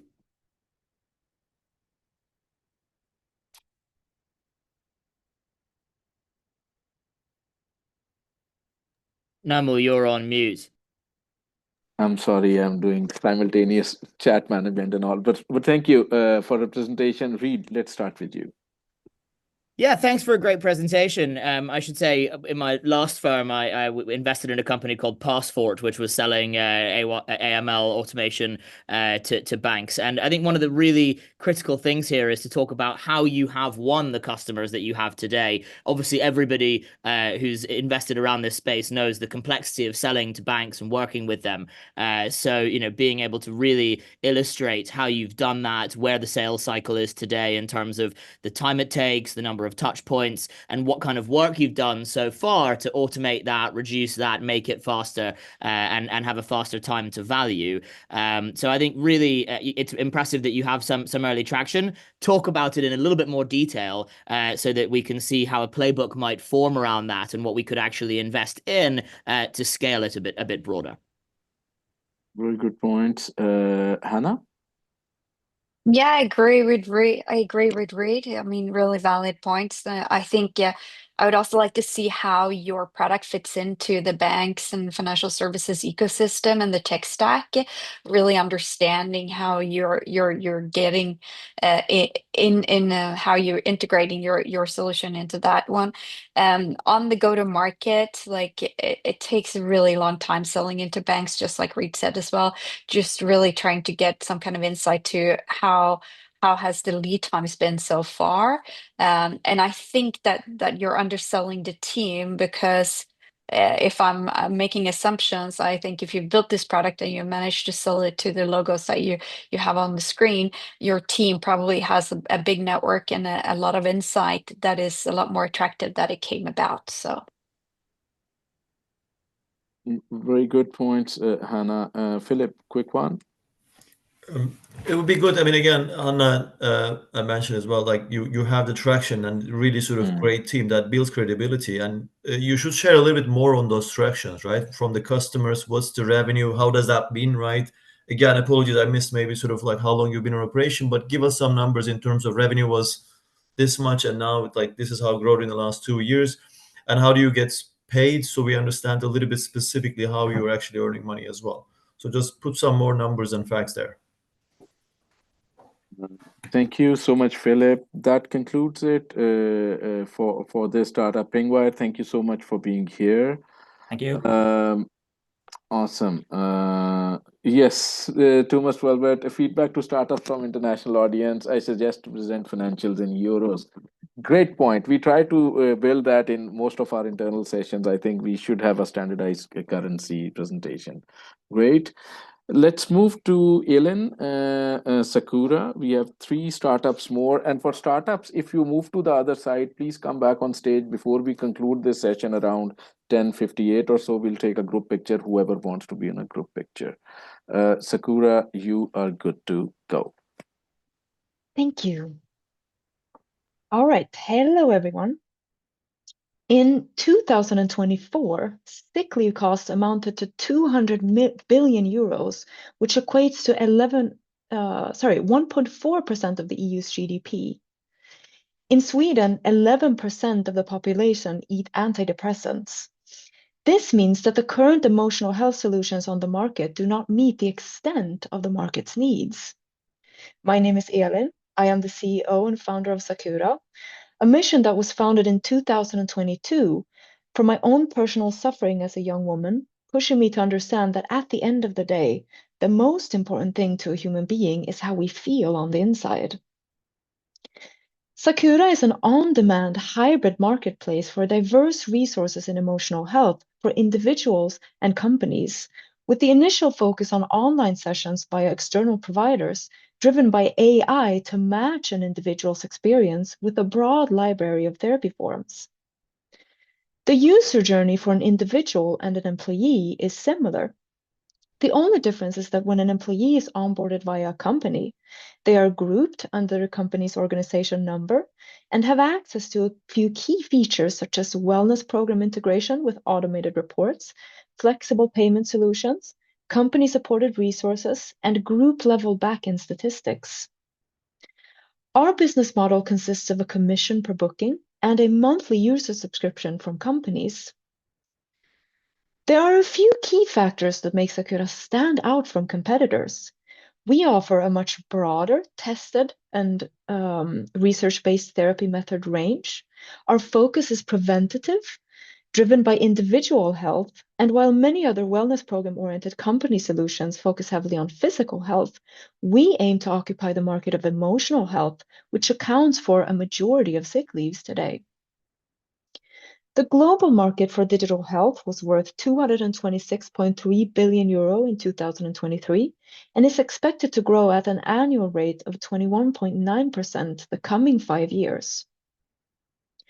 Our go-to-market for the next 6 to 12 months is reaching health-conscious individuals and mission-aligned organizations through media, digital ads, strategic partnerships, and sales. We've acquired 150 providers, 75,000 euro in revenue 2025, with 9 paying B2B customers and 85% recurring bookings.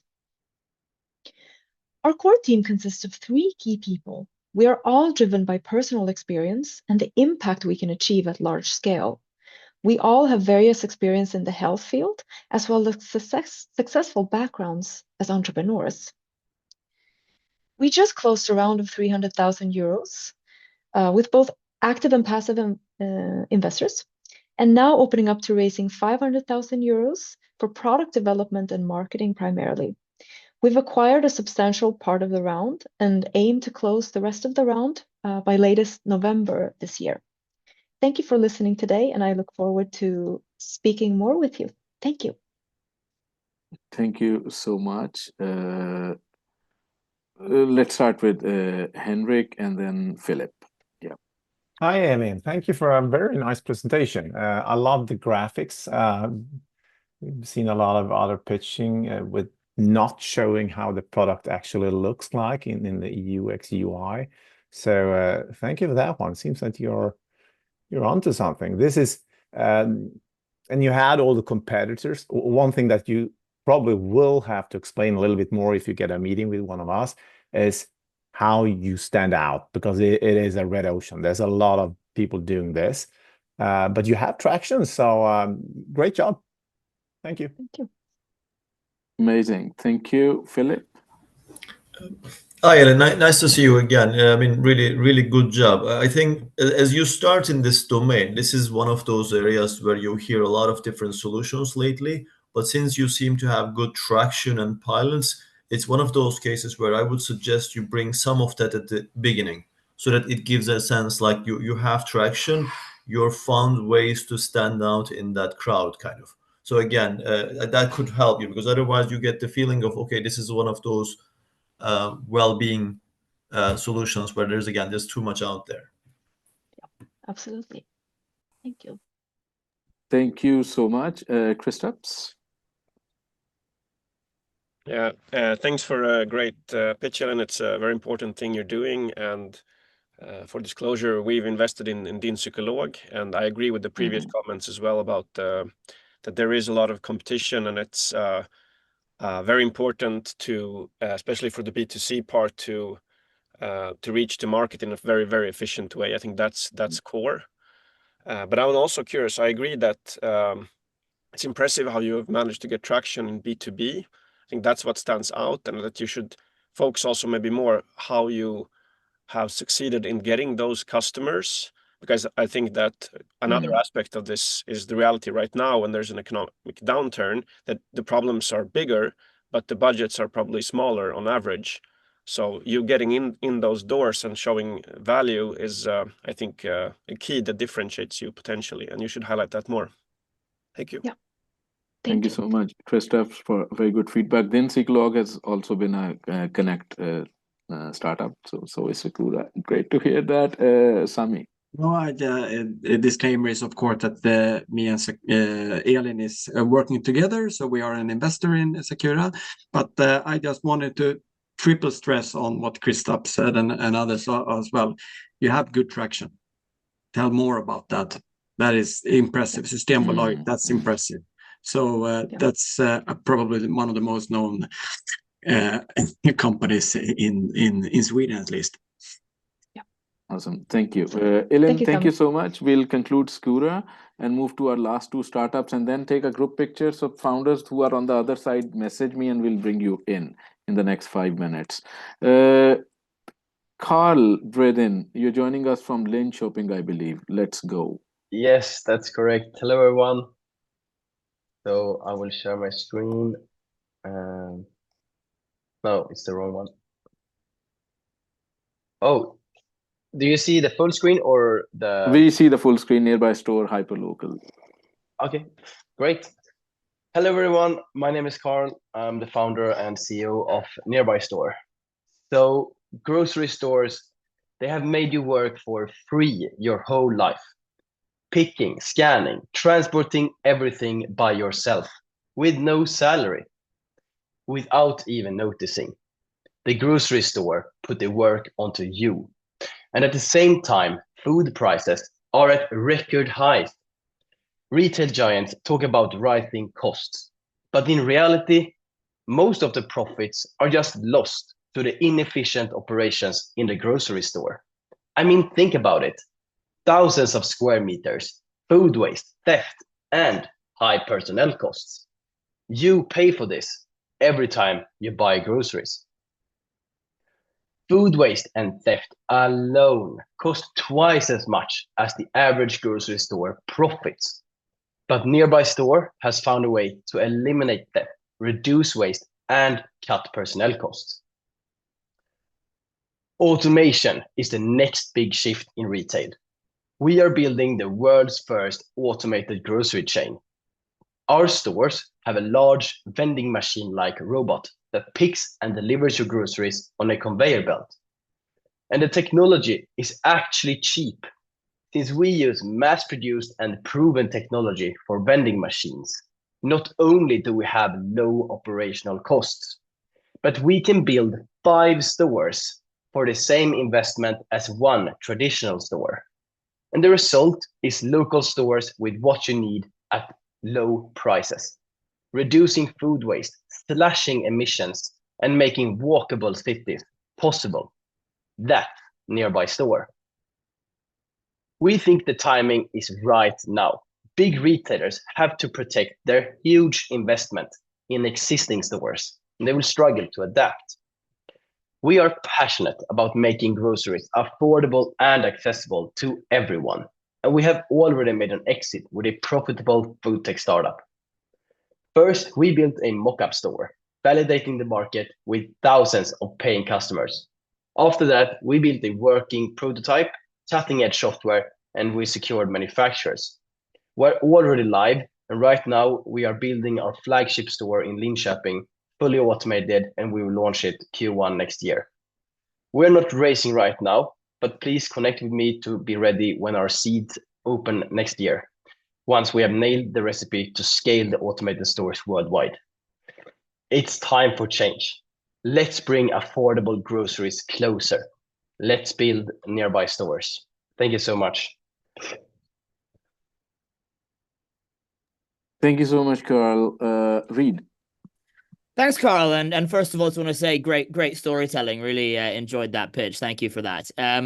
The only thing I would really recommend doing is to get a little bit more detail on the actual product, right? I mean, it's really nice to see the visuals, but how many SKUs can it carry? You know, what is actually happening behind the curtain?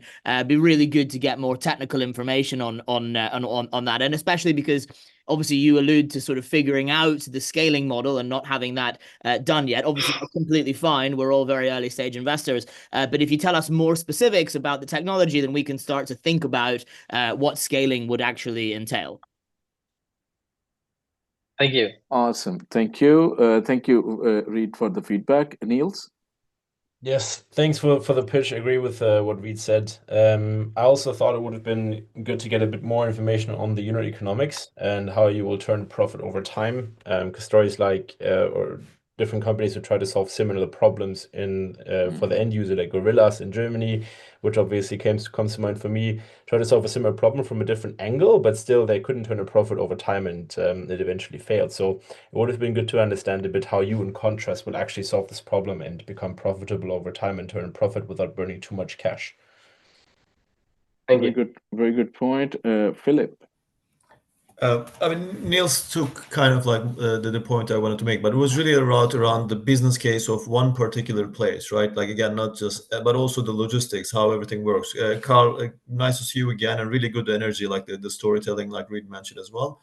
But tell us a little bit more on the business case per store, but also when this scales, how do you take care of the logistics? Because again, it's very nice you're doing it in Shopping, which is relatively, let's say, smaller to the likes of like Stockholm. But again, what's your expansion plan? And once you go to kind of a bigger place, the logistics becomes a challenge, both financially, but also logistically. And then really, what's your scale plan and how do you make that happen? And that also will require potentially a really CapEx heavy investment journey as well. So tell us a little bit, again, even if you don't say the exact numbers, but tell us how you foresee that execution plan. What's the goal in 3-5 years, and how you're going to achieve, like how many stores in 3 years and 5 years, kind of. Yeah, thank you so much. I'm working on building a new deck for the seed round. I will take all of this with me. Awesome. Thank you. Let's take one quick feedback. Henrik, over to you. Thank you, Carl. I agree with the other one. Great storytelling, great energy in your presentation. I would just give you one little pointer. I think we all could notice that you were reading lines. You were pausing. I know this is really fine-tuning, and I don't want to say it in a bad way, but I know that in yourself you could look in the camera, you could stand on a scene. I have seen that before, and just not reading. Have it in your head. This is a presentation technique, but I rather do is read your lines, take your pause. Pausing is not a problem. Look into the camera and speak. So instead of having it, because I could actually see that one. Reading, stopping, reading, and that's fine. Just that's my 5 cents. Otherwise, congrats. Thank you, Henrik. Thank you. Great feedback from everyone. And Carl, you can use it for the seed round, as you were saying. Let's go to our last startup of this session. And I'll quickly be onboarding investors for the next session. Then the startup, you'll get an instruction. Maybe we'll take a half a minute pause. But it's over to Anders with a very powerful end to the first session, Power Funds. Let's see, can we hear you? Anders, we can't hear you. You will need to unmute yours. Yeah, got it. There we go. And share. And all the startups that are pitching and all the investors in the session are welcome to our after work. in Stockholm. I'll send out the location information separately. So if you are in Stockholm, join us at 5 o'clock. 5 o'clock, not later. Yeah, you're still awake after all these good sessions in the Oh, yes. Fully very awake good. since Cool. 3 a.m. Yes. All right. So, do you know if you own good funds? And do you know who to ask to get to the best funds in the market? Do you ask your friends? Do you ask your bank? And how do you know when it's time to change? I'm Anders Ramsten. I'm co-founder of Power Funds. So, 30 years as executive level in the fund industry has provided me with a lot of insights. So, there's almost 75,000 funds available for sale in the UK. And finding the best ones can be a daunting task. That's you lose money on 94% of these funds. And why? Well, banks, they sell you what's good for them and not what is best for us. So I was a co-founder of a B2B award-winning fund selection platform. And guess what? Nobody in the fund distribution market wanted to display how poorly this industry really was doing. And this has made me passionate about bringing this insight to small retail investors globally. So we are like a Skyscanner for finance. We are helping people like they find the best flights. We show them how they should invest better in their funds. So we already have clients in the UK using our platform. We're launching in Sweden in a few weeks' time. And our simple traffic light system guides clients to make better decisions about their funds, free of charge, without asking to manage their money. We show how their funds are doing versus the best in the market. We tell you when it's time to change.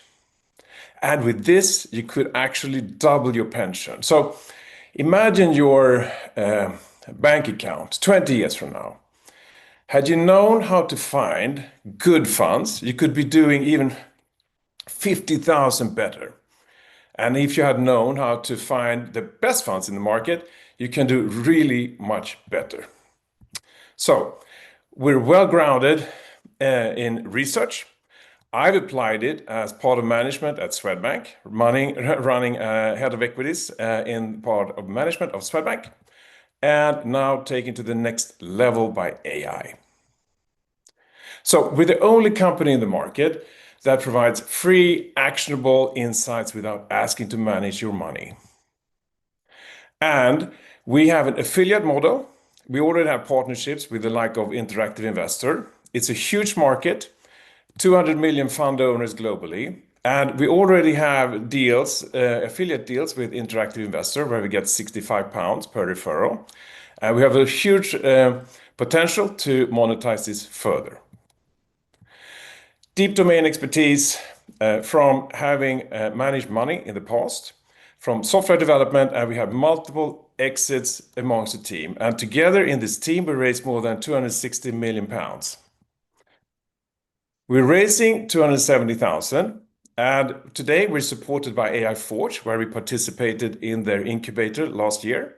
We're supported by Outfly, one of the leading startup, call it marketing companies, and we already have a partnership with Interactive Investors. So please, if you want to be part of this exciting journey, we're bootstrapped this far, and we have the MVP out in the UK, and we, as I said, launching bootstrapped in Sweden in the next few weeks. So we're very excited about this journey. So if you want to be part of this journey, let us know. Thank you. Yes, thank you so much for the pitch. Let's go first with Magnus and then Hannah. Two comments. One is it would be interesting for an investor to know how does it work, since I believe that past performance of a fund is a poor indication for future performance. And secondly, it was also very interesting to see a benchmark over a longer period of time. How does your result compare versus two main things? One, global index fund with low cost. Secondly, against a fund robot like Lysa or similar. Thank you. That was a great presentation. Thank you, Magnus. Hannah?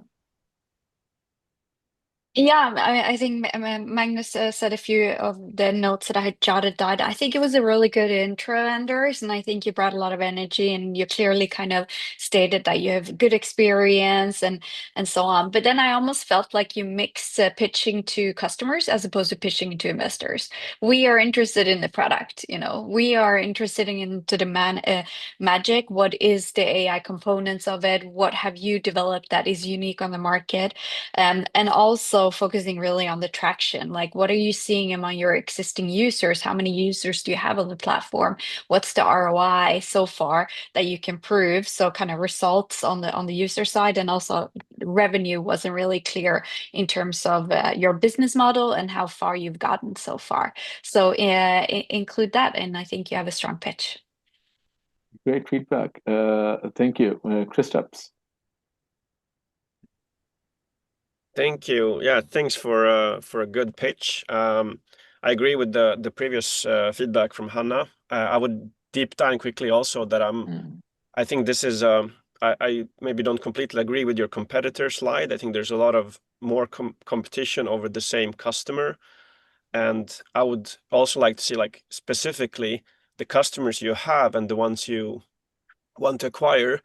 How like do they have something more in common than that they have pension funds? Is there like a specific demographic that is appeal to your solution and your way of doing it? Because again, there's a lot of solutions out there, very, very niche towards specific type of people. So I think that for me would have been very interesting to kind of build on and the case make it stronger. Thank you. Very good point, Kristaps. Reid, last feedback of the day, of the session. Yeah. Yes, and thank you very much, Anders, for a good pitch. I mean, I'll just reiterate what Hannah said there. You mentioned that you've taken it to the next level with AI. Obviously, would love to know what that actually means. That should probably be more front and center in the pitch.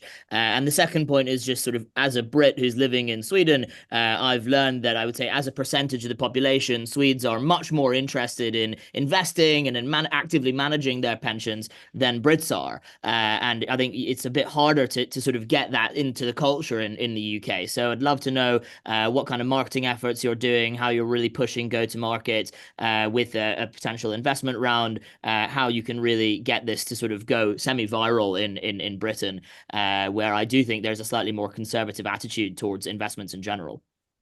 Very good point regarding UK.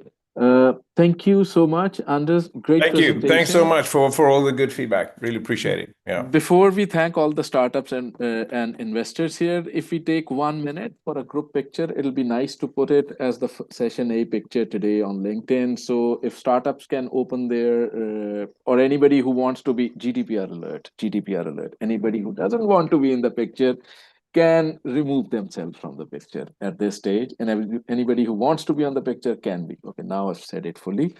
I need to remove these two plant angels from my shoulders, so I need to remove these. Okay, there you go. There you go. So that was the God. Okay, let's do a quick picture now. Is everybody on screen who wanted to be on screen? Great. So 1, 2, and 3. Somebody just came in. So Sakura, just a minute. So 1, 2, 3 again. 1, 2, and 3. And with technology, it's always good to take a backup. So I'll just take a backup picture as well if the first one fails for some reason. So 1, 2, and 3 again. Okay, really good.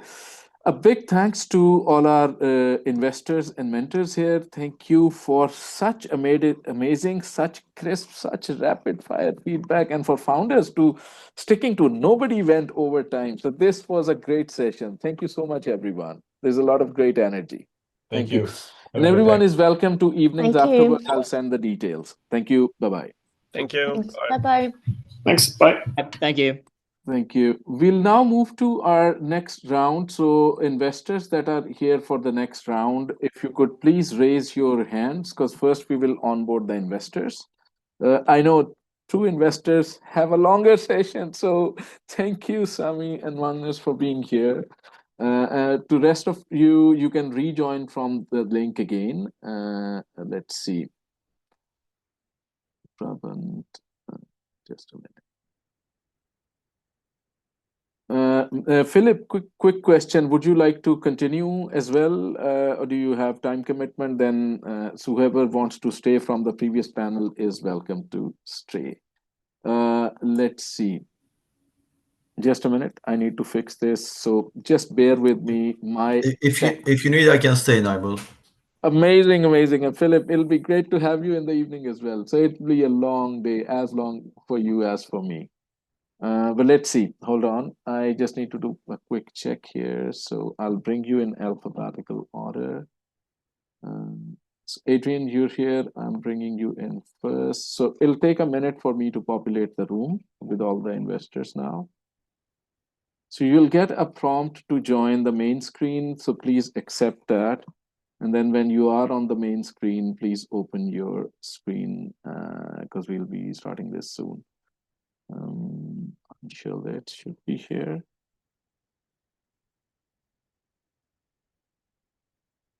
And then Elsa is also here. Very good. Irene. Just 1 second. Hi, Adrian. How are you? Great to meet you. You're in such a sunny environment. I'm in a completely closed room. There is no sun. There's not even moon here, not stars. So I don't know what I'm seeing. Where are you, Naimul? No, I'm in. We're doing our first event in Embassy House today. So we just started with them. So very happy. Just a minute, Karin, and then Magnus. Magnus, let's see if I have you here. Just one more change. So Sami, you are here already, and Magnus Eriksson, you are also here already. So just one quick check, and then we are good to go. Hold on. Okay, this is looking good. We are good to go. So a formal and a warm welcome to Stockholm Demo Day by Connect. We are very happy and very honored that you could take the time out and be here with us today. We had a very tight first session, great pitches, great feedback. I hope we can continue the energy into our second session.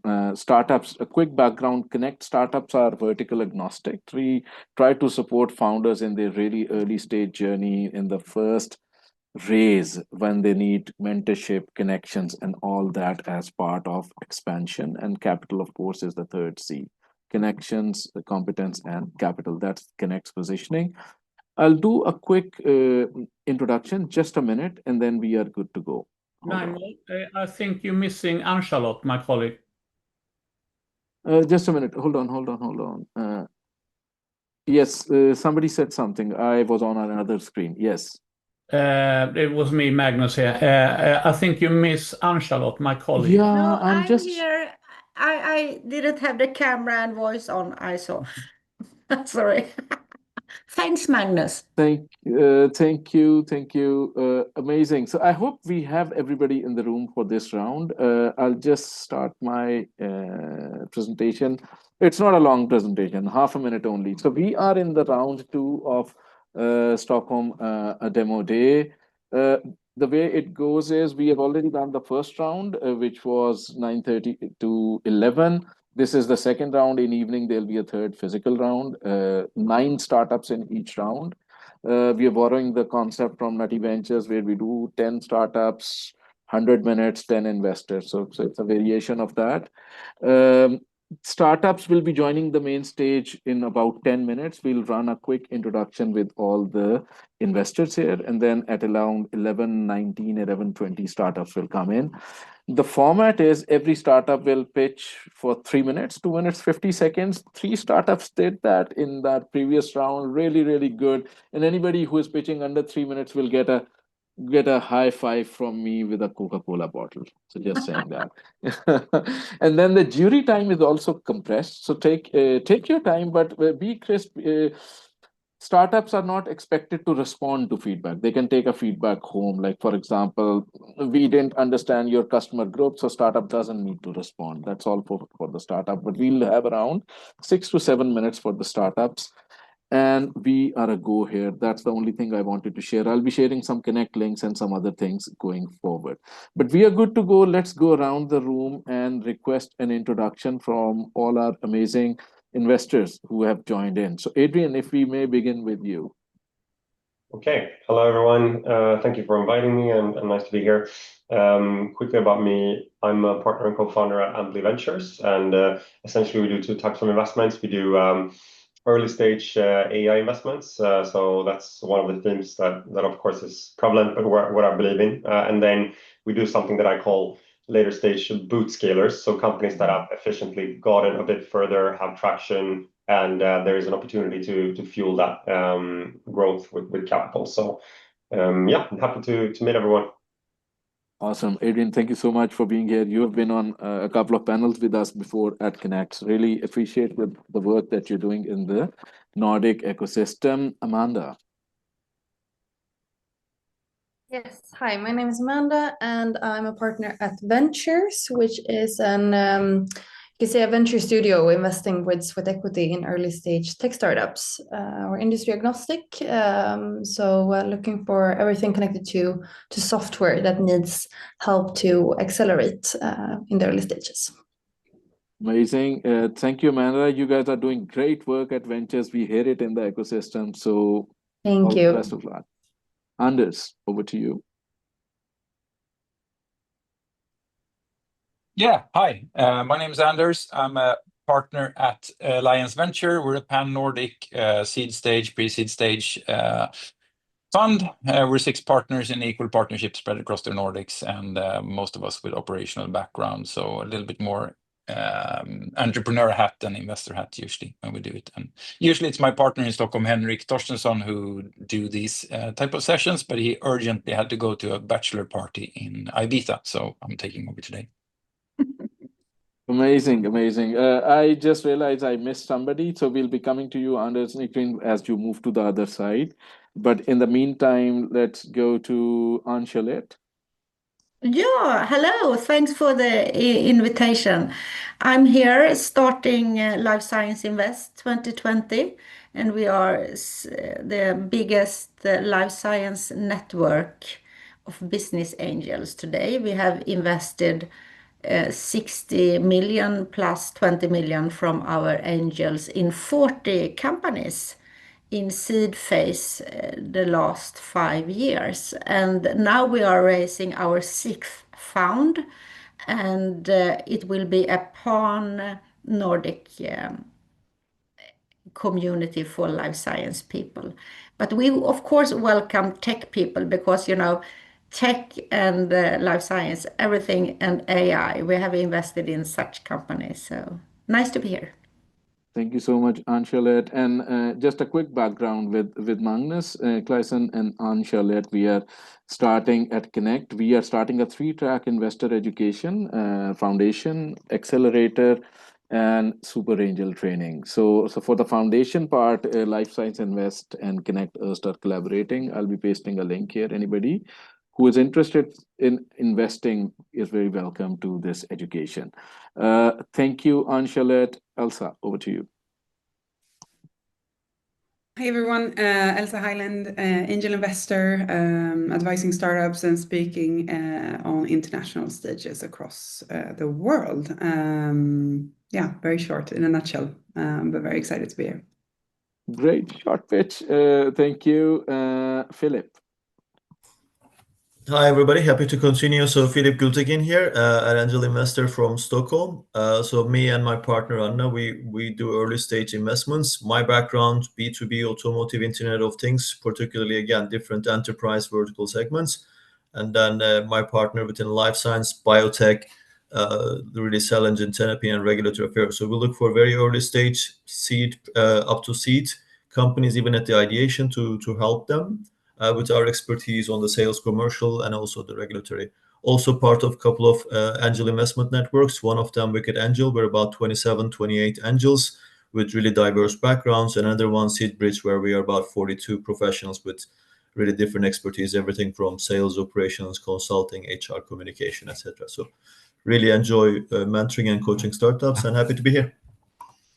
Thank you so much, Filip, for all the energy you bring. Anders Nygren?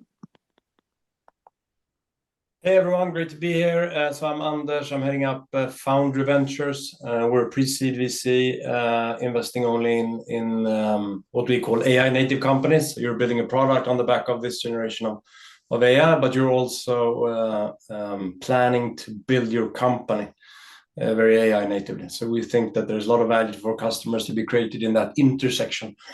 So that's us. We have 7 investments so far, and constantly looking for new ones. Amazing. Anders, thank you so much for your energy and for your extensive support to the Nordic ecosystem, to the Connect ecosystem. So many Thank other you. I investors love are what you guys are doing. Thank you. Karin, over to you. So, hello everyone. I'm Karin Künapas. I'm the managing director of the Estonian Business Angels Network. So we are a network of about 270 business angels from Estonia and also our neighboring countries. And last year our members invested 16 million euros. And our goal is to train, educate, and also build the deal flow. And I'm also a venture partner at Tera Ventures, which is an Estonian-based VC fund. We are industry agnostic, but we invest in Estonia and also the Baltics and the Nordics. And we're in the process of raising a new fund, but also building up the deal flow for a new fund. I'm very excited to be here. Amazing work. Karin, it was so good meeting you last year around this time when you led the delegation of 5 angel networks. We need to do that again. I was talking that with Tina at FIBAN as well. So let's do that in something in Q4 or Q3 today. Thank you. Magnus Kleisen, Life Science. Yeah, I'm a co-founder together with Ancelot of Life Science Invest, and thank you. I'm looking forward to this, and also looking forward to the educational program we do with you, Naimul, and Connect. We have already, me and Ancelot, educated over 80 business angels to help them start to invest, and I think that's very important. And we are now raising a new fund, so we will add to our over 100 business angels we have in our network. So I look forward to this. Thank you. Amazing. Thank you so much, Magnus. And then again to Magnus Eriksson. Hello, good morning, everybody. And I'm Magnus Eriksson. I'm one of 4 general partners of STOAF, that was previously known as Stockholm Business Angels. We changed to STOAF because we're not Stockholm anymore. However, a lot of the LPs in the fund are business angels and high net worth individuals. I think we have drawn capital from some 500 business angels across Sweden and the Nordic countries and the US, Portugal, Benelux, Switzerland, etc. in the fund. We do focus on early stage investments in deep tech and life sciences. In life sciences, we co-invest, collaborate with Magnus and Charlotte. It's mainly my colleague Claes Post, who is a former professor in pharmacology who handles the life science area. We have currently 20 companies in our portfolio of this, our 3rd fund. I'm on the board of 6 semiconductor companies. That is my focus area. So, and then apart from that, I'm the one of 3 co-founders of Silicon Vikings, the now 45,000 member organization that I and 2 other guys, Kjell and Håkan, we founded in Silicon Valley when I lived there in 1997. It's a great networking there as well. Thank you, Naimul. Amazing. Magnus, thank you for your energy in the first session as well, and for being here. Anybody who wants to learn more about STOAF, Silicon Vikings, and a lot of other stuff, we have a long Swiban talk that we ran together with them. There's a lot of information. I'll share the link here probably with Magnus. Let's go to, let's see, I've put a startup list here. Sami, over to you. Naimul, and hello everyone. My name is Sami, and I'm the founder of 8 Media Ventures. And we are currently 4 partners in 8 Media Ventures. We are helping startup scale-ups in Sweden and in Finland to grow their brand awareness. So we work through the Media for Equity model, and by that growing your brand awareness and also giving you more traction, and by that meaning most often also top line growth. We work with premium advertising as the capital that we invest, and we have made like 10 plus investments both in Sweden and in Finland, and we focus mainly on D2C. So direct to consumer, but we also can do B2B, but especially D2C. And I gave in the last round, I gave an advice to the people pitching or the companies, and I will give the same advice to you guys. And when you do the pitch, please take the seat of the investor side instead. When you think about, okay, what would they like to hear? And what would I like to? What would they ask me if I was an investor instead? And also keep in mind that it might be the first time the investor hears about your idea.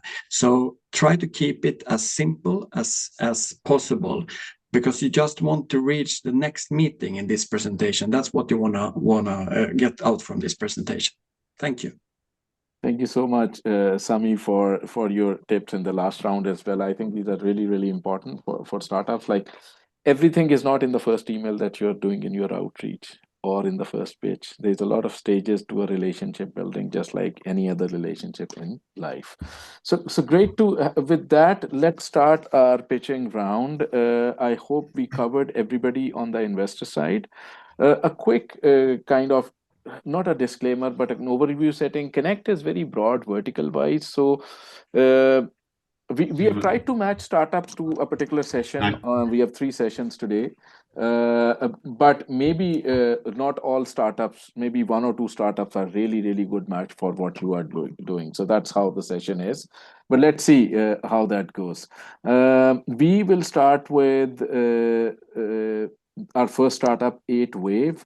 So EO, you are very welcome to set up your screen. As I said, 3 minutes pitch, about 3 minutes feedback, short round, 4 or 5 people giving feedback, and then we move to the next startup. And maybe in the end, try to summarize some of our findings.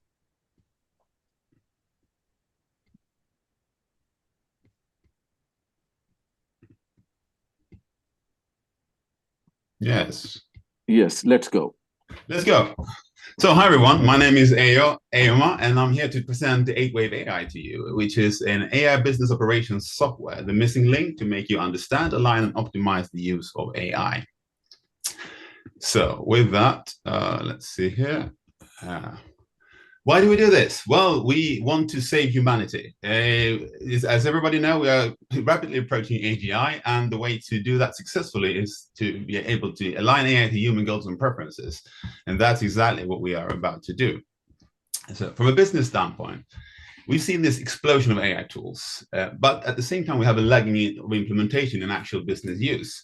So what are the reasons for this? We see there is a lack of understanding and control. We see that there is this legal and reputational risk that you need to handle, which is difficult. And also the way to ensure that you have return on investment in whatever you do.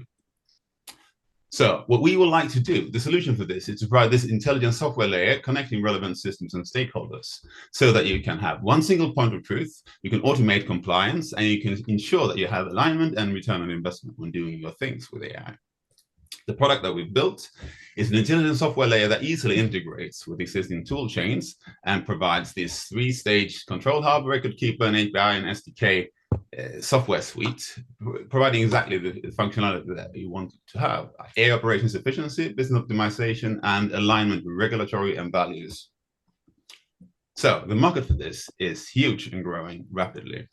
We have both the software governance, AI governance side, as well as business optimization side, and they're both growing in CAGR numbers in the 30s. Our competition, they are mainly working, there are a few, and they're working from a legal standpoint, often they guide people through a compliance process. We provide both that and legal, but also the tech side, making it possible to gather what you need, and adding to that the business dimension that nobody else is doing. So our business model and setup is that we provide B2B SaaS. We want to co-create with clients so that we can create this very vertical adapted product market fit. And we have great traction already now. We have LOIs and commitments. Finland's largest pharma is on with us, and we have a forward-leaning HR tech company as well. And the EU AI Act is approaching. So the urgency is growing rapidly.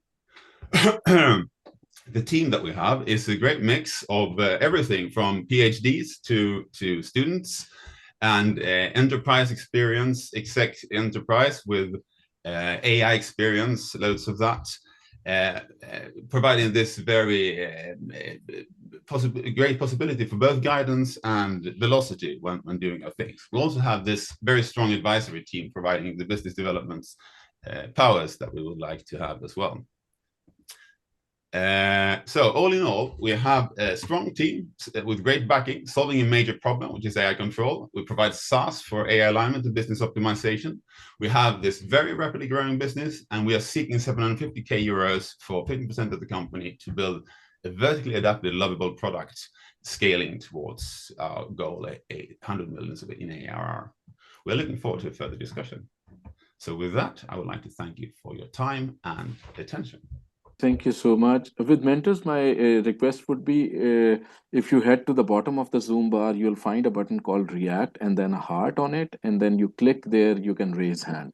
It helps me prioritize the feedback. If you're having trouble locating that, just write in the chat and we'll try to figure out another way. But let's go with Sami. Short, crisp feedback from everyone. We'll do it in 6 minutes per startup, 6 or 7. Yes, Sami. Thank you, Aya, for presentation. 2 things. Maybe I missed it. I want to hear more about your business model. I want to understand how you're going to make money. Maybe I missed that. The second thing is that I want to have a user case. Keep it more simple. So as an example, if I am person X, why would I use 8wave? That would be much easier because remember that you want to meet me, potentially me, but an investor at least, again, next time. Then you need to keep it super simple because it, as you say, AI, a lot of things happening, then maybe you will be part of that. A lot of things happening, but what are you actually doing? Thanks. Good point. Magnus? Thanks a lot, a great presentation. It was a lot of content, so I feel it was a little bit too much content in that time you had available. So I would, and it went very fast, so I would remove some of the content, take more time on the most important things, and take it a little bit slower. And then I also think it would be great to see something about your customers and customer segments. What part of the market will you address? And also think I missed part of the team. Was there was some of the R&D guys on the team slide, but I didn't see sort of the core team, the chief executive, and that kind of things. And also roadmap and a financial plan would be great. Great, thanks a lot. Thank you. Elsa? Thanks. Yes, I can echo a little bit what the previous panelists are saying. I didn't think it went too fast. The issue is when you have too much on a pitch deck, it's too cluttered, and then you can either listen or read. And I missed both kind of in the content because I got lost in it. And then it was very unclear to me what the product actually was. And if at the last slide, you're saying you're seeking 750k to build the product, but I didn't understand if you had a product or if this was pre-product. So it was a little bit confusing where you're at, to be honest. And again, yes, missing parts of the pitch deck, such as financial, such as go-to-market, etc. So I would suggest looking up, like, the structure of a pitch deck in order to fill in these gaps. Thank you. Thank you so much, Elsa. Adrian? Cool. Thank you so much for the presentation. I think my main comments echo some of the other participants, which is around, I think this is such a new area that many people don't understand, exactly the position you're trying to take. So I think you need to do a better job at explaining exactly that. You need to also position yourself versus multiple groups of competitors. I think you need to talk about what are Microsoft doing? What are OpenAI doing? What are the agent building platforms doing? I think you just need to kind of puzzle together so people understand exactly where in the market you'll fit. So I think that's the main point. And then the other point is, if I'm assuming correctly what you're going to do, I think you're going to be addressing enterprise segment. I'm making that assumption. And if so, I think the go-to-market question is critical because it's a very difficult segment to address. So the go-to-market is very critical as well. Thank you. We are running out of time on this startup, so I'll request our next mentors to maybe go with the next startup. So we'll cap our review for 8wave here. Thank you, EO, for taking the first jump into the comments. Thank you. Let's go with Asim. You have a startup, Code Menders, and you're joining us from Finland, I think. Yeah.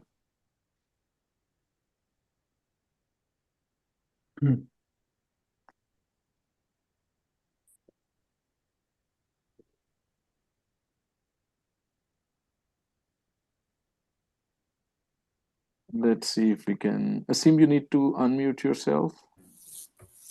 Yeah, can you see my screen now? Yes, we can see your screen. Okay, thank you very much, Naimul, and thank you all the investors for your time. I'll start now.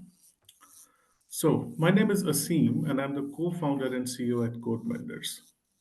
We have been working with the digitalization of customer service for a decade, and we know exactly the gaps people face when they are visiting the shopping mall.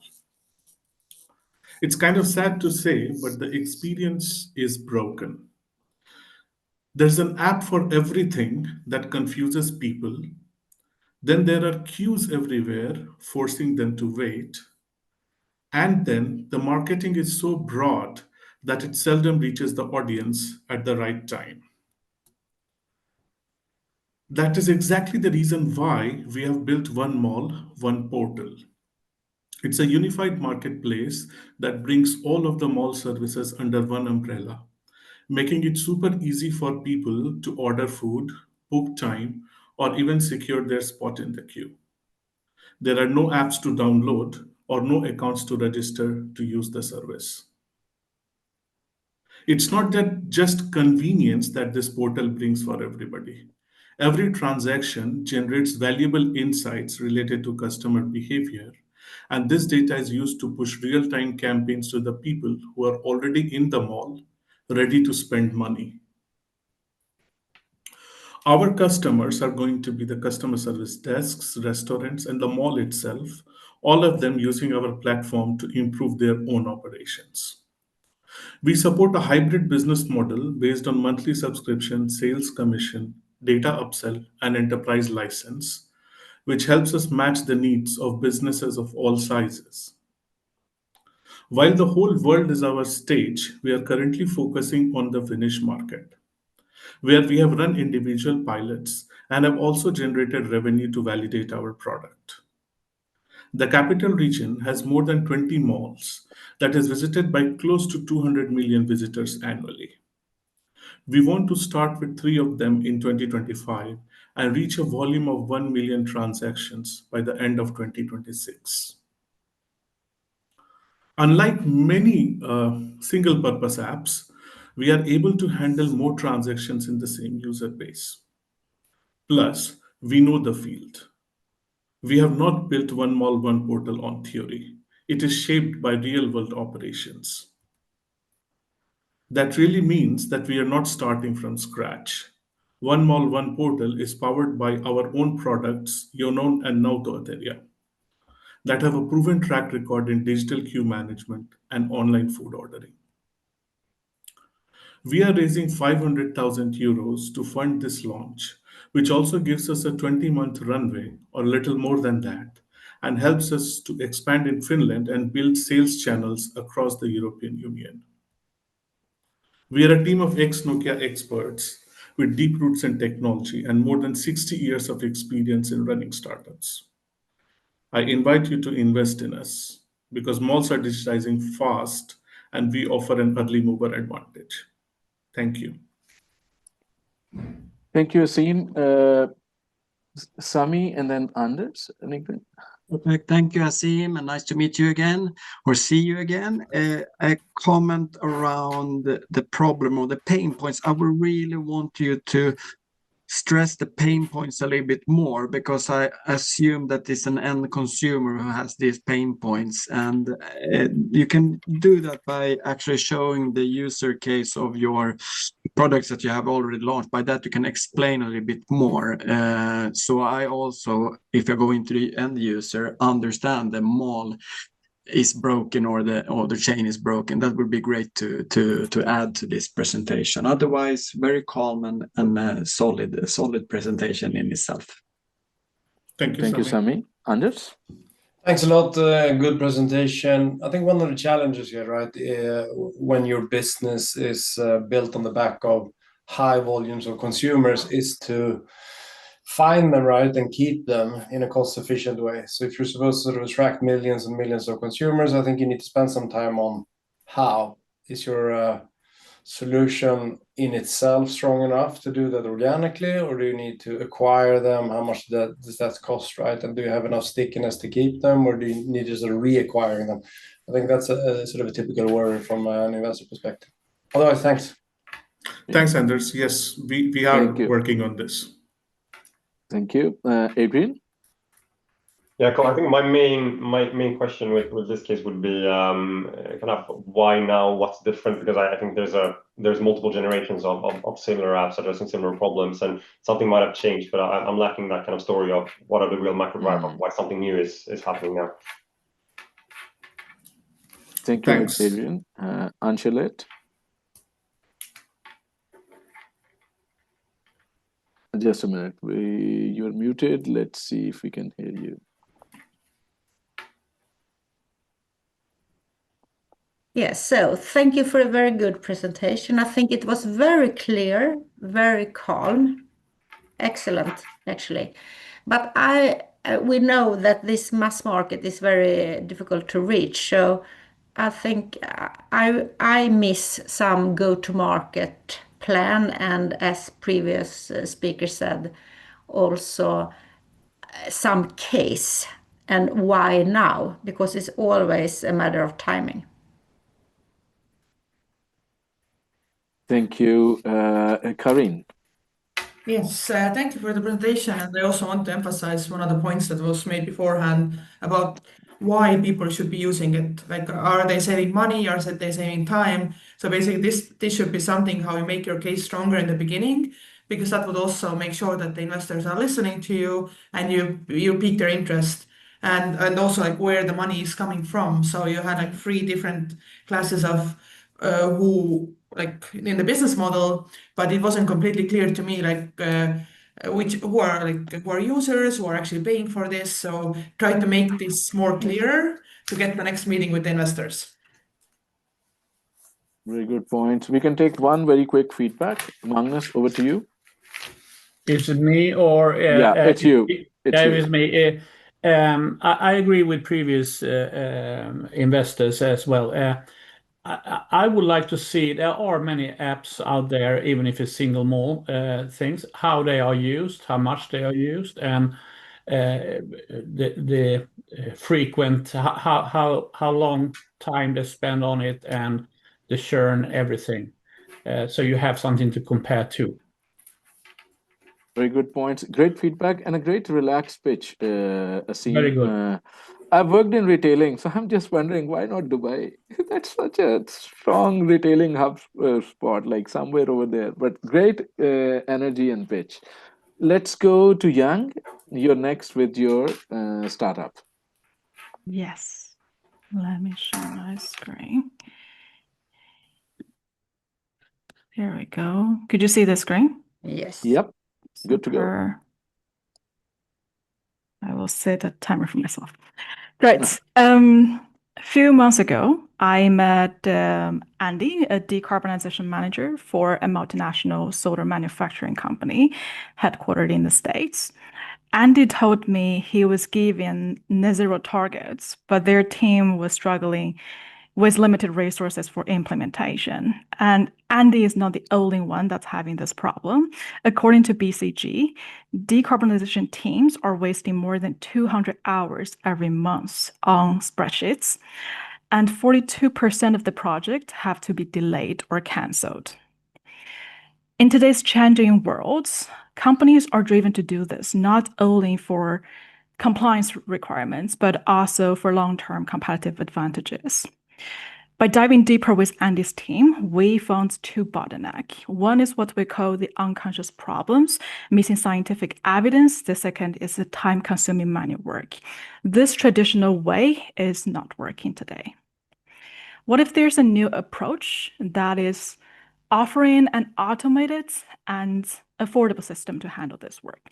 Well, this is possible, and that's where we came in at Lala Impact. We have built a system combining scientific methodology and machine learning model to handle this work for optimization. After data integration, the users can digitalize their analysis to find very concrete actions for maximizing the results. And different from existing solutions, focusing more on historical data reporting, we have created a new model using not only historical, but also forecasting data to make sure this is accurate and the results are optimized. Today, we work with early users from manufacturing industry and also public sectors. And from the data, we can see already they can improve the accuracy by 3 times. Given 14% of the market share, we're looking at the global opportunity of 18 billion euro, and our budget market is Europe with 15 million opportunity. With our annual subscription model, this can be achieved. Starting from the Nordics, our plan is to expand the partnerships in the EU, starting from 2027, before global reach. And so far, we've already seen the early tractions of 120k ARR euro. And today we manage 420k kg of CO2e. We're asking for 500,000 to build a leading analyzer in the Nordics. Before this round, we have closed an angel round in Sweden. Behind this is a passionate team with the confidence that we need to achieve this goal, from decarbonization management to software engineering. If you want to hear more or chat about decarbonization optimization, feel free to drop me a message by email. And here is our email address. Thank you. Thank you so much, Yang, Sami, and then Magnus Eriksson. Yes, super short. Thank you, Yang, for the presentation. I got stuck with, I think, the first page where you said that you will save 200 hours for the team in the decarbonization team. And then I was thinking, okay, but that team, a company who has a decarbonization manager is quite big. And then I was thinking 200 hours for that per month isn't actually that much. Maybe if I have to follow your presentation more closely, you have solved this, my hang up, but that was what stuck me. So just a reminder to, okay, how big is the problem? And maybe not make it too small, because then me as an investor got stuck with that 200 hours. I was exactly stuck with the same thing, exactly the same point. Thank you. Magnus Eriksson. Yeah, thanks a lot. Great presentation. And this is really an urgent area. I know many companies that are struggling with a lot of sort of Excel sheet and things to manage this. But I think in this case, I think it would be really useful to understand exactly what is the scope of your software, what is included, what is the capabilities and features, so we can understand how it competes with all the other solutions out on the market, for instance, Pulsora in the Bay Area and all other decarbonization management software. So some kind of competitive analysis would be great to see, and also the features and functionalities. Great points. Elsa? Thank you, Yang. In my opinion, you skipped past the most important parts very quickly, and I think that you should instead focus on. So the financials, the business model is what I want to learn more about, especially since you have raised capital before and now we're raising a new round. And I would also, I just got curious, and this is not something you have to respond to, but you have raised 200k before, only raising 500 now is not a very big difference. Like, where will this take you, and why such a small amount, given that you're kind of still raising? So that is something that I would consider potentially raising a bigger round, or have an explanation to why. Thank you. Adrian? Cool. Okay, so overall, I think good presentation. So I liked it. I think my main points are, number one, again, positioning. This is a segment that has been kind of one of the most invested into segments for the last 5 years. So there are so many tools here. So positioning is going to be critical, and why those are broken and why this is something new. I think also the other parts of the business model that I would look at is, one, verticalization or not, because I think the climate tech landscape has started to verticalize quite a lot. And then the other question I would ask is, how much consulting versus software, because that's also been a struggle of this space in the past. So those are my main questions. Thank you, Adrian. Anders? Yeah, as some other people have said, it's a crowded space. So, like, what's your unique take or competitive, competitiveness in the space? I think that's important to touch on early. And then last slide said trusted by, and a lot of logos. Like, so do you have customers, or are those pilots? Are you charging for it? How much? Revenue beats everything. So that would be really interesting to see. Thank you. Amanda, quick one. Yeah, now it feels like I'm maybe repeating a lot, but I can only agree on the first slide and with numbers there. I think it would be nice to have seen like more of a proper case. I interpret it as that you have some customers already, so maybe actually like telling what difference you've actually managed to do for your customers instead of just hypothetical numbers, if you have any. Thank you so much, Amanda. Thank you, Jan, for the presentation. Just want to say thank you, everyone, for the feedback. Thank you. And for the startups, you're welcome to reach out to investors on LinkedIn and their venture sites as well. So this is a continued conversation. It doesn't drop here. Thank you. Let's go to our next startup. In this case, it is LearnC. So Suvi. Perfect. Thank you. Let me just share my screen. Suvi, we don't see you. Do I see you? Yeah, we see you. Yeah. All right, perfect. So let's go. So hello, everyone. I'm Suvi Ferrat, CEO and co-founder of LearnC, a pre-seed company based in Finland. Did you know that sustainable companies are up to 20% more profitable and efficient?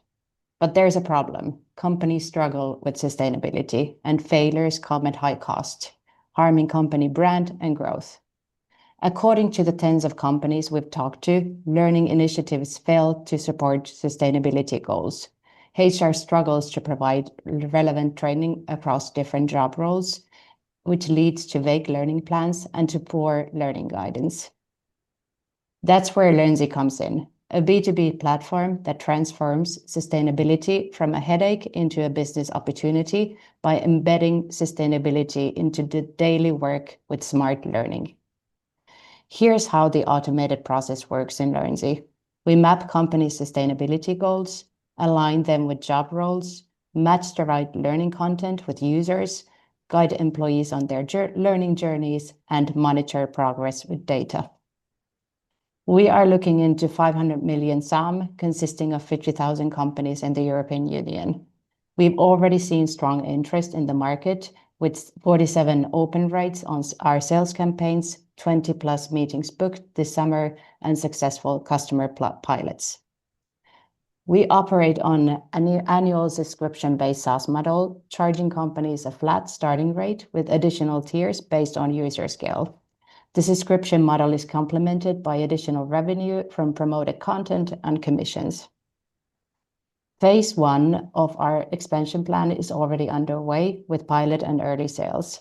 By 2028, we aim to be the market leader with strong partnerships with education providers, HR software, and ESG consulting companies. This year, we have focused on developing the first commercial MVP in collaboration with 3 pilot customers with approximately 200 participants. As mentioned already, we've been happy with our sales campaigns. We are not the only ones in the market, but there's a difference. The others are static and generic. We connect learning into company goals and to job roles. We do not create or host learning content, but we utilize existing ones. In addition, we include our competitors to the ecosystem we are creating. We are a team of learning, software development, and sustainability experts who built products and grown companies before. We're raising now 300,000 euros to accelerate product development, expand sales, and capture this urgent market opportunity. With your support, we can empower thousands of companies and millions of employees to learn, act, and make sustainability truly a part of business. Thank you for the attention, and please do get in touch. Thank you so much. Anders and then Adrian. Thanks a lot. Actually, really simple, good paced, easy to understand presentation. I love it. I think the problem and the solution makes a ton of sense. Maybe spend some more time on competition. So typically in these sort of verticalized type of learning use cases, you have competition from the incumbents that could potentially sort of add this feature, or you have competition potentially from horizontals, right? Cross-learning platforms that might be able to do this as well. So I will spend some time on how you sort of, at least sort of medium term, can differentiate from those guys. Thanks. Good. Thanks.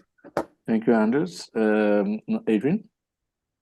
Cool. I agree. Thank you so much. Good pace and good presentation. I think, first of all, echo the same point. I think, again, as I said before, like this is also one of the segments that's very crowded and has been one of the most invested into segments. So there are literally hundreds of learning management systems out there. So what's new with this one? Also, why should I buy a single use case software when I can buy kind of a full suite with other things as well? So I think that's one thing to address. And then the other thing I think it's important to address is like what's next on the product, because for me at least it doesn't feel like this is going to be a single product that you can build kind of a $1 billion company with, but you need to kind of have a step change plan. So my question would be what's next as well. Good points. Magnus Claesen?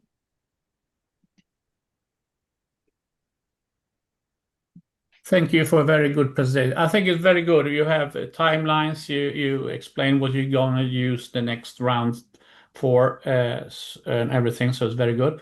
I would like to know more about the economy, how much they're going to pay, how they're going to pay, and also compared to the existing solutions out there now, what the revenue there cost, churn, everything. So it's to get it in a context. It's always hard when you say the market is so and so big to actually evaluate where the numbers coming from. So that's my feedback. Thank you, Magnus. Elsa?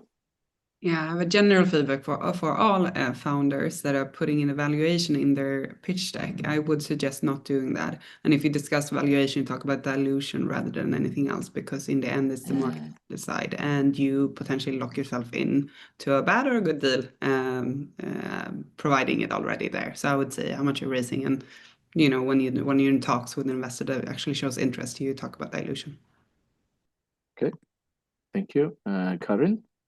Yeah, thank you so much for the presentation. I think it was clear and nicely paced. I also wanted to emphasize the competition part. I agree with the previous comments that I think that it is a tricky space, so it will be good to understand a bit more like why you, and as was also said that not only like one topic. But I think what would also pique my interest would be to understand more about the result of the pilots. That you mentioned that you had the 2 company names there, but you didn't really go deeper into that. And also the call results. So you said that you have gotten 20 calls from the emails that sent out, but what are the actual results from them? What is the feedback? Are the companies willing to pay? So actually understanding the results from this a bit better, because that also helps us to understand if market is ready to pay for this, and if it's a potential investment. Very good points and great feedback. Good pitch. Thank you so much, Sylvie, thank for you. a very clear pitch. I like the flow. Let's move to our next startup. Anders, you're next with Metropolis.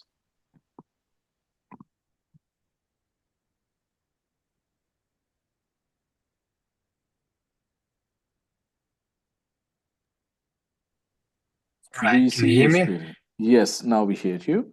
We're good to go. Okay, thank you. Hi, I'm Anders Gunnarsson, CEO of Metropolis, and we're aiming to become the world-leading platform for remote team building. The idea comes from real requests I got during my last startup, which I left to start this one. The pandemic flipped the whole world into remote work, and we're still here. But the problem is that leaders are suffering from low engagement and collaboration within the remote and hybrid teams, left with no tools to improve the situation. Our solution is to use the power of multiplayer games that are proven to enhance exactly those things, making it available for businesses and adding professional analytics and privacy. Gen Z are already choosing Fortnite over football for private team building, and gamers are dominating in high-performance remote teams. This has a large market potential because it's the same problem all over the world. Nobody really owns remote team building right now, and it's easy to scale with a high margin. The business model is subscriptions that enables weekly games and tournaments for a more strategic culture enhancement, and online events as alternative to expensive company kickoffs, both generating interesting data for team analysis. As a go-to-market, we're taking advantage of a slow economy, selling cost-saving online events, and then targeting the registered employees to drive subscriptions. The competition right now is mostly holding a simple quiz on Teams, and this is what Spotify is doing right now. Real games are hard to play as a business team and lacks important features. Metropolis is combining the values of real games with business needs of simplicity, privacy, and team analysis. It's as simple as joining a video meeting. We've just released a bootstrapped MVP. It's been easy to get companies in line. It seems teams just want to have fun. Me and my team have been building stuff like this for 28 years. I started at Icon Media Lab back in the 90s. And we're asking for 400K at about 1 million euro valuation to reach 200 paying customers at a monthly revenue of 200K. At the end of the day, fun is serious business. Hope you think so too. And thank you. Fun is serious business, yes. Sami, let's start. Thank you, Anders. Two questions or comments. I want to understand more how you make money, because this is about making money. And the second part, I would like to understand more data-backed evidence in some way, how your solution will save when it comes to turnover of the team members that are remote, or something that is evidently backed. More on that side instead of presenting the games. So if you understand what I mean. Good point, Filip. I mean, very interesting. I think what could be good, one is like you mentioned you have some early customers, but share some examples, maybe create sort of a video or something where you can see how this experience is, right? It's difficult to really exactly understand where you are in the middle of kind of the cahoots like to an actual game. And then, of course, it's, Sami mentioned again, your business model, right? How do you monetize this? And again, tell us more from the real experience of those customers that you have. Thank you, Anders. Yeah, so just shortly what Filip said, I would spend actually a lot of time on sort of the feedback from the pilot customers, sound bites for how do they sort of perceive this compared to other solutions, etc., etc. That's the sort of the strongest proof I think you have on whether the product works or not. Thank you, Adrian. Thank you, and again, yeah, good presentation. I would love to try the game, but I address 2 points. I think number one, the AI part, the AI angle. There's a lot of things happening right now in AI game creation, AI avatar building, and I'd like to just see how that impacts you and what you're thinking there. And then the other thing is on the go-to-market, where I think that's super critical. And either you have like a strong PLG inbound effect like Mentimeter had in the beginning, or you're doing something else. Maybe you have partnerships with LMS platforms, but I'd love to kind of see a strong hook for how you're spreading this. Thank you, Adrian. Amanda. Yeah, I think I'm following a bit from earlier speakers, but I'm also wondering a lot about the business model and how you're going to earn money on this. But also for me, I'm trying to place this like, who's the buyer? Is it like the HR team, or where do you come into the companies? And if it's like in the HR department, then I'm curious like how you're going to take that on, because I know that's a really hard space to go into, and the budgets are very constrained. So yeah, curious to learn more on that. Thank you so much, Amanda. Elsa? Just a quick comment. I think I saw this pitch also on the last Nordic Demo Day, or at least around half a year ago. And I would like to know, and I think several of us have seen it. So it would be interesting to see kind of what has happened since then. I think that is kind of an important part when you're pitching a similar crowd, at least. Okay, thank you. That concludes feedback for Metropolis. Thank you, Anders. We move to our next startup, mobile casting.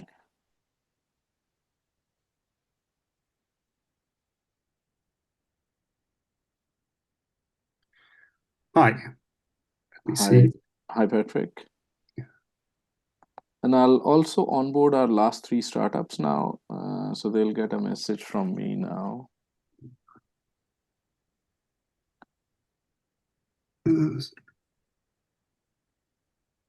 Okay. Hopefully you can see the... Yes, this is good to go. Perfect. So hi, my name is Patrick El-Sheikh, and I'm a co-founder of Mobile Casting. It's an AI-powered casting and identity licensing platform. We make opportunities to find talents in modern media productions, ethically, securely, and at scale. We started around the pandemic already, when casting had to go digital, but as AI media accelerated, we knew we needed to pivot, which we've done now, and this is why we're back here again. So if we look at the problem, productions face consent chaos, irrelevant applications, and also legal uncertainties. Meanwhile, talents, they fear not to be seen. They fear also to be used without their consent and lost in the crowd.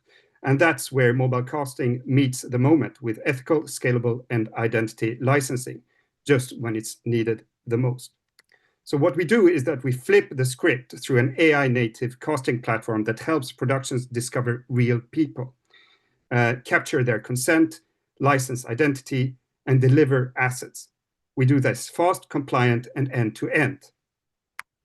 The market opportunity is big. As you can see, we calculate a roughly $20 billion casting market inside a $2 trillion media industry. AI in media is also surging, as we can see, projected to reach roughly $200 billion by 2030, growing 24% CAGR. The business model is that we offer an AI-powered solution focused on opportunity matching, casting management, and offering trust and compliance to all the parties. We monetize both access and identity. We have micropayments through casting coins, and this is already live. We have AI licensing. We have SaaS tools. Everything is GDPR aligned with traceable and ethical use built in. Our go-to-market strategy is that we want to scale now in key EU markets with micropayments-based casting for modern productions, and we want to expand through agencies and launching our AI pilot deals. We believe that we have a strong competitive edge. We serve the growing divide between AI avatar platforms and traditional casting platforms, but no one has really combined these two in a good way, in a trusted way, and a scalable way. That's where we fit in. So our traction right now is we are live across mobile and web with 1,200 talents on board. We have roughly costed 100 roles and have on this 20% conversion on the micropayments. Our team is very experienced, I would say. We have experience across casting through Marie, who's the founder, and we have also international business through me, and AI through Thomas, who's been doing this since it was even a thing. Our funding ask is 150,000 euros to complete our AI pivot, to grow the tech team and build strategic partnerships. And as a closing, also, we plan to rebrand to Digital Star to lead this next era of AI media. Thank you very much. Thank you so much, Patrick. Let me just fix it.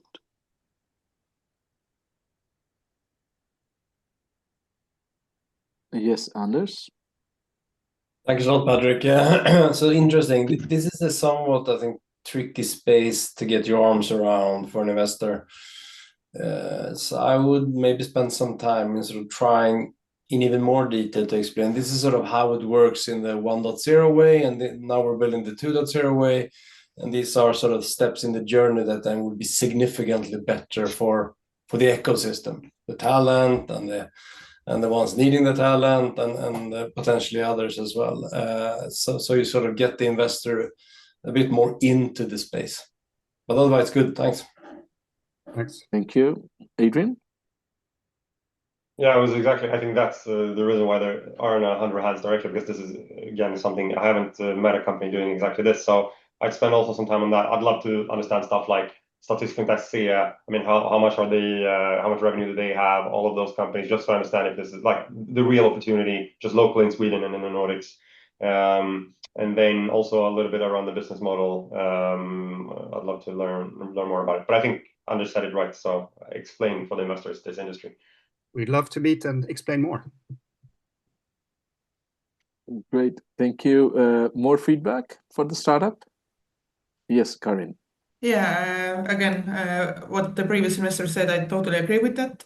I think it's important to make the problem clear and also make us understand in terms of money and time what it actually means to, cast people, and also like what the landscape is like from the companies who would be your potential clients. Because basically assume that we know nothing about the field, which most of us don't. So that's how we will pique our interest, and we will want to have further meetings with you. So basically, to be honest, dumb it down a bit when it comes to like explaining the field and what you're doing and how it actually works. That don't assume that we know or we understand it. Appreciate that feedback. Thanks. Thank you.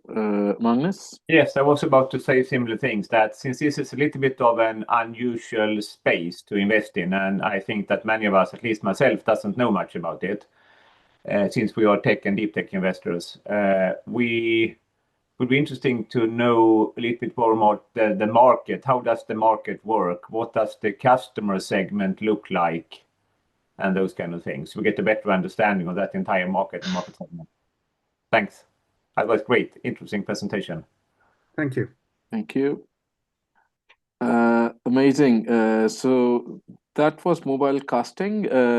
Interesting presentation.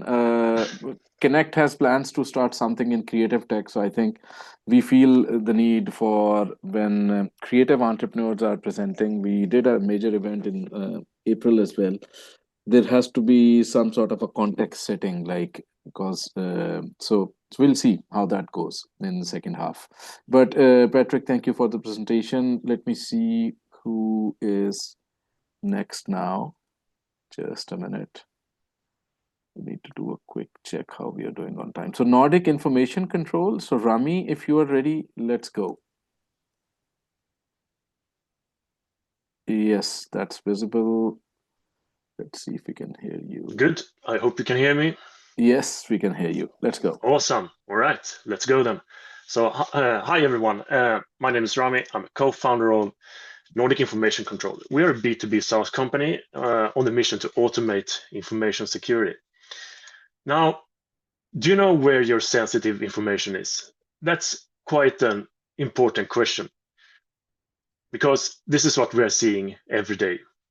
New headlines of cyber attacks, ransomware attacks, and whatnot, with the sole purpose to steal our information and our data.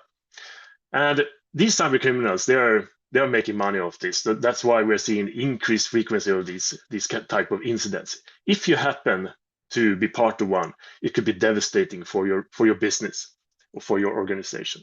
So the response from, in particular, EU and our governments is regulation. And while there are many laws and directives already in place, I'd like to focus on one, and that is NIS2, or in Sweden, it's going to be called Cybersäkerhetslagen.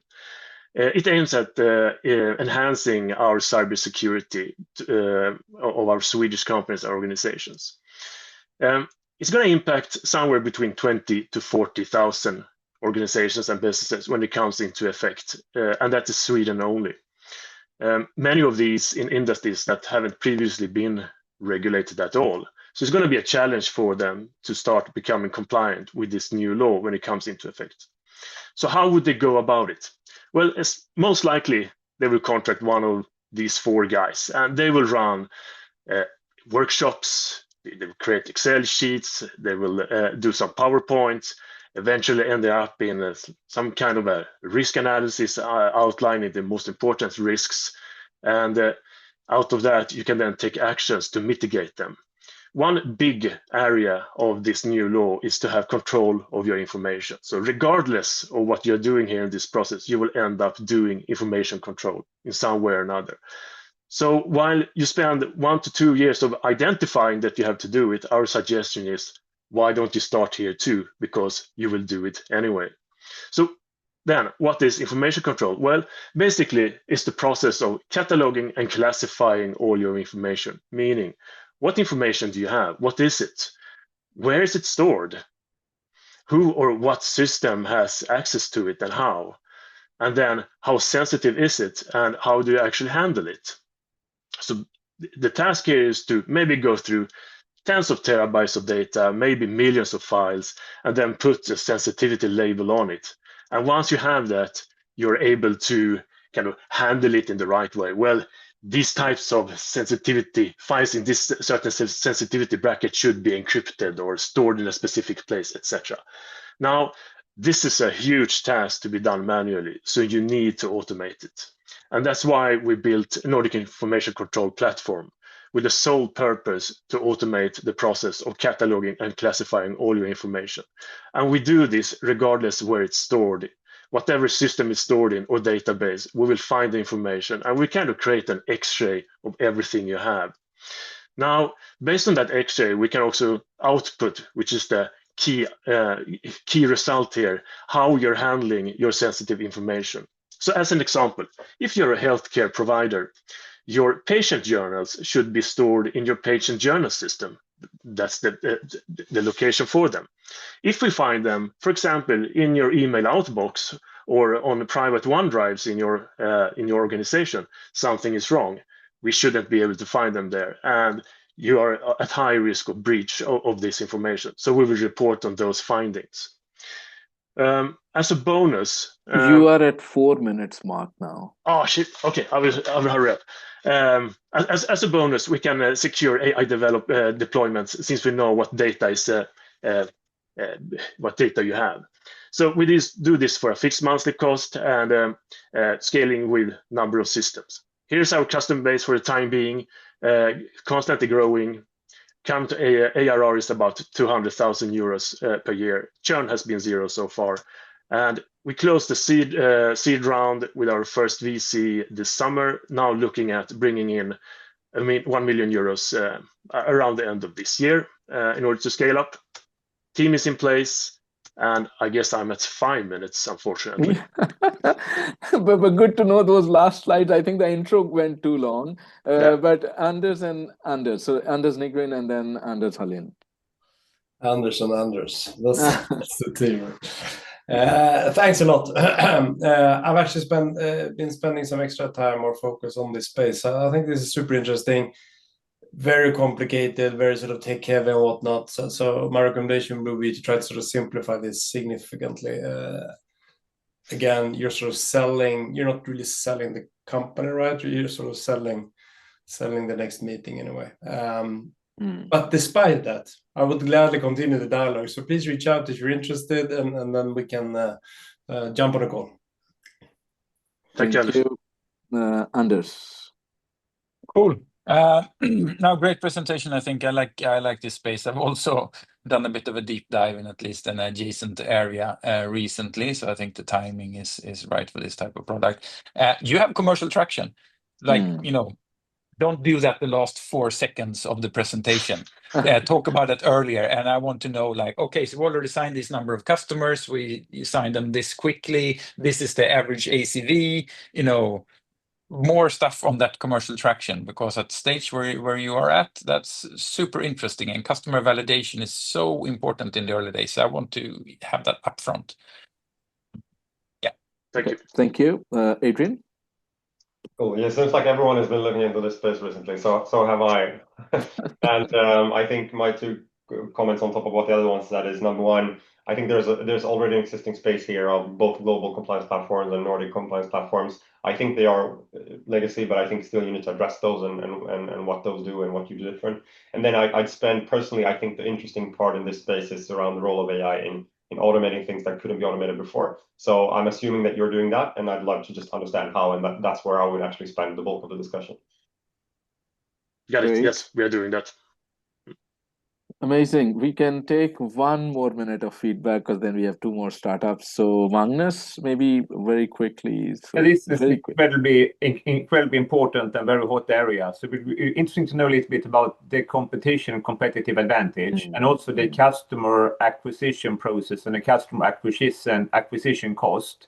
Because that many customers out there, many big companies said this would be great to have, and then after a while they recognize that this is a lot of work to implement something. So let's go. We don't like what the big providers they provide us, but that's what we have, and that's good for now.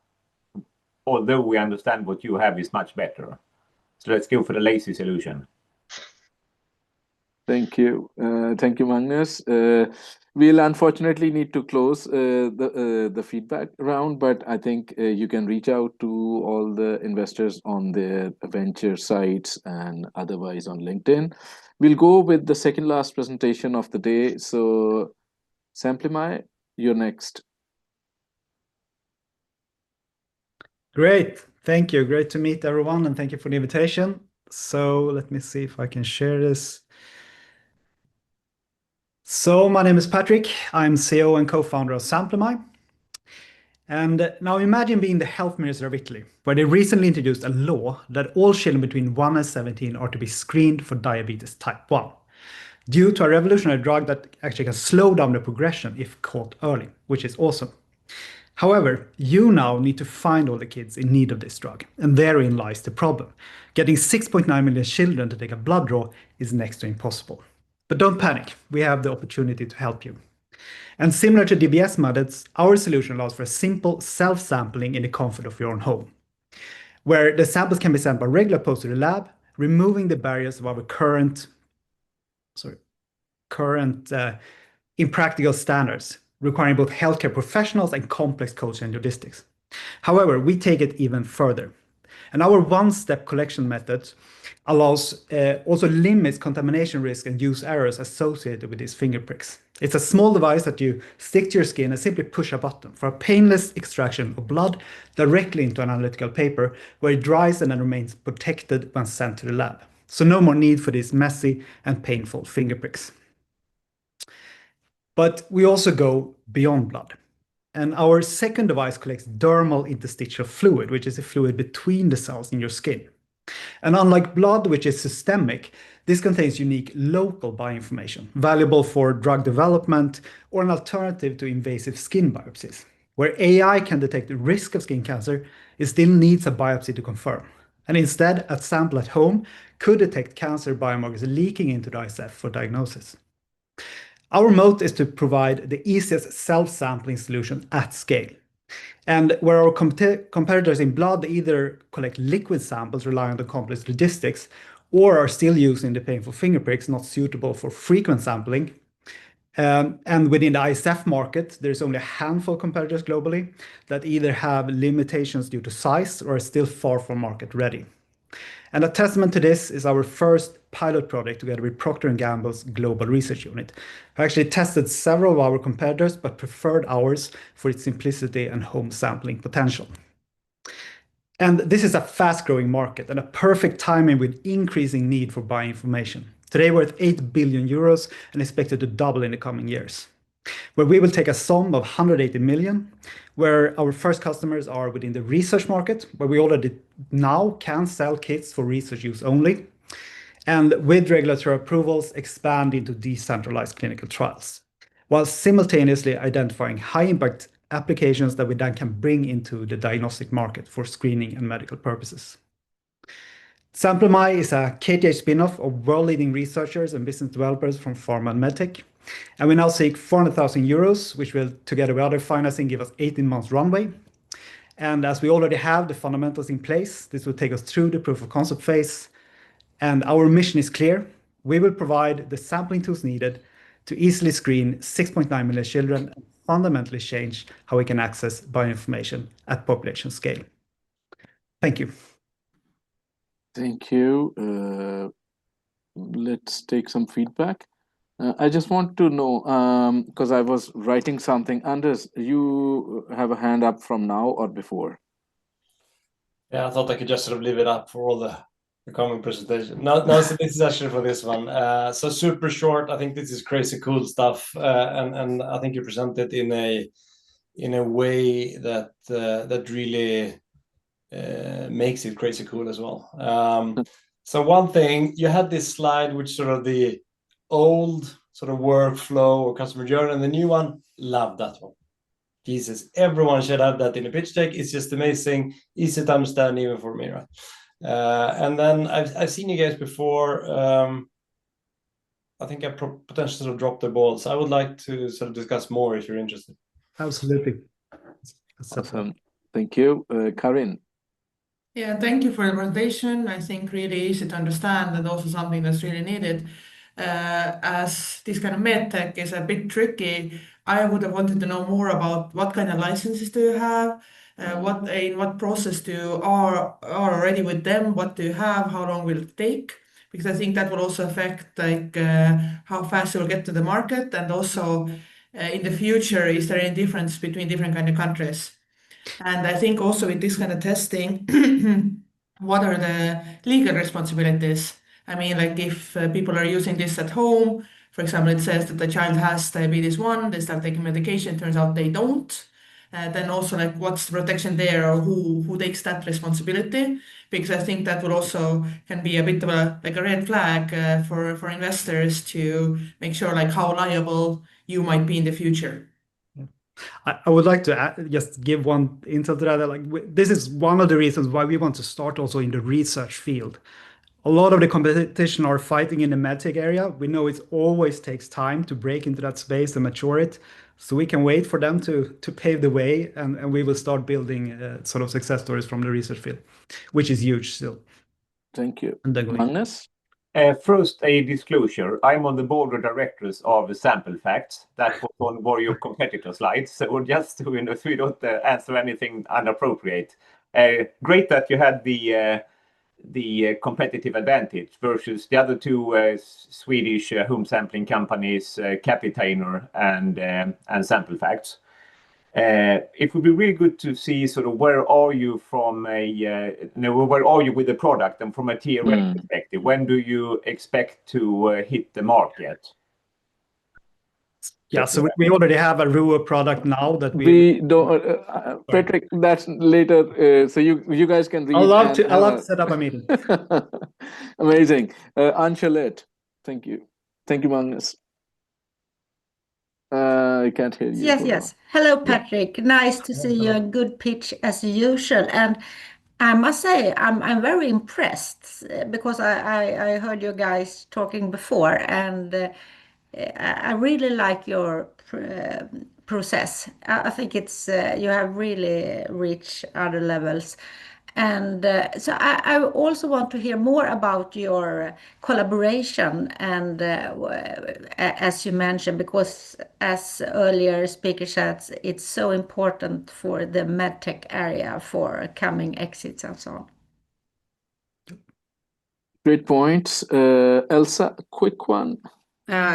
Just echoing what everyone else has said, but also here, if it's such a special area that I think you kind of have to take it down also one level, and I think you presented it well, but explain further like where you're at and how you're commercializing. To me, it was a little bit unclear what Procter & Gamble did in this case. Like it went, and I understand it's a very short pitch, but still that is the most important thing in my opinion when you're commercializing here. Just to take it down to kind of an investor level and the audience you have in front of you.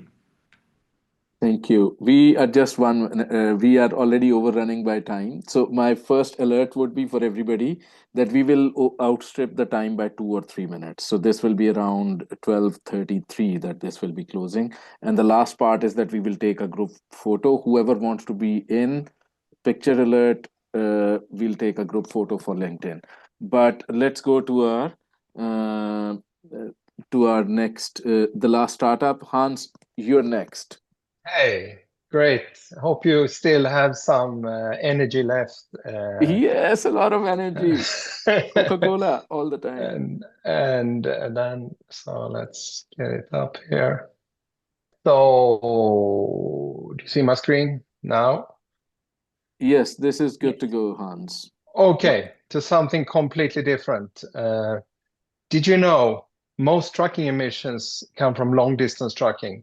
The part most difficult to electrify. A few years back, I was in a situation like this, thinking there's got to be a more sustainable way. I'm Hans, and the ideas from that ride were the starting point of Truck Trick. We work with combined transportation, shipping trailers on railway wagons, which is a combination of combines the sustainability of rail long distance with the flexibility of road first and last miles to lower CO2 emissions and also energy.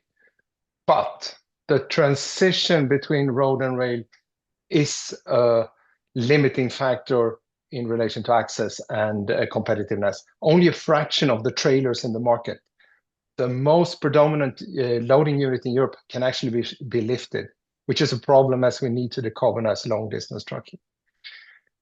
Our solution is simply to let trailers parallel park onto flat railway wagons. No more heavy lifting. All trailers can be loaded and at lower cost. And we provide necessary maneuvering support for precision driving via software connected to sensors to secure high precision and safety. And we commercialize this concept through software-based services, in particular assisted loading, delivered by our software and sensors in interaction with railway assets operated by rail freight companies, all controlled by our patents to provide a Uber for trailers, high margin business model for this. We serve 3 customer types. We partner with rail freight companies to establish new shuttles one by one, connect with trucking companies in operation thereof, and integrate these services to provide transport buyers with competitive green transport solutions. With our first patent in approval and a letter of intent with a railway operator to implement our concept in full in the first shuttle, we're now ready to finalize product development. Planning for multiple pilots next year, launch of a first shuttle 2027, break even 2029, and to shift 10% of long distance trucking by 2035. We're a team with relevant skills and experience and a strong drive for sustainable transportation. The rail freight opportunity of long distance trucking is a multi-billion market, and our concept based on precision driving is the only one providing all benefits at lowest cost and with high scalability. And we're now opening for a first investment round to build a fully performing prototype, grow our patent portfolio, and qualify for larger grants. Thank you. Thank you so much, Hans. Let's see.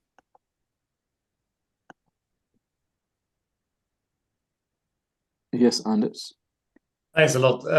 Clearly a very complicated space, slow moving. I mean, you probably have all the all the bottlenecks and challenges and things you can imagine, more or less. But it was somewhat tricky to actually understand the product, I think. It's a software to some extent that, and the hardware, and it helps you sort of precision parking. Maybe I can use it as well. But I think you need to sort of double click a bit more on that and unpack exactly how it works and what it does, and etc. Otherwise, thanks. Thanks.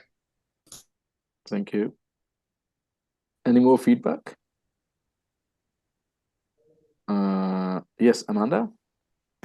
Yeah, no, I can only double down on what he said, or what Anders said. Like, I think it's, I think maybe that's where everyone is so quiet as well. Like, I'm really trying to think about what it actually was. So what do you do? Like, really try to explain it a lot easier.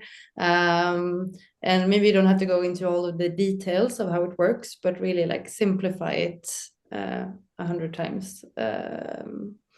And try to think about how do I explain this for a kid, maybe. Great point. Magnus.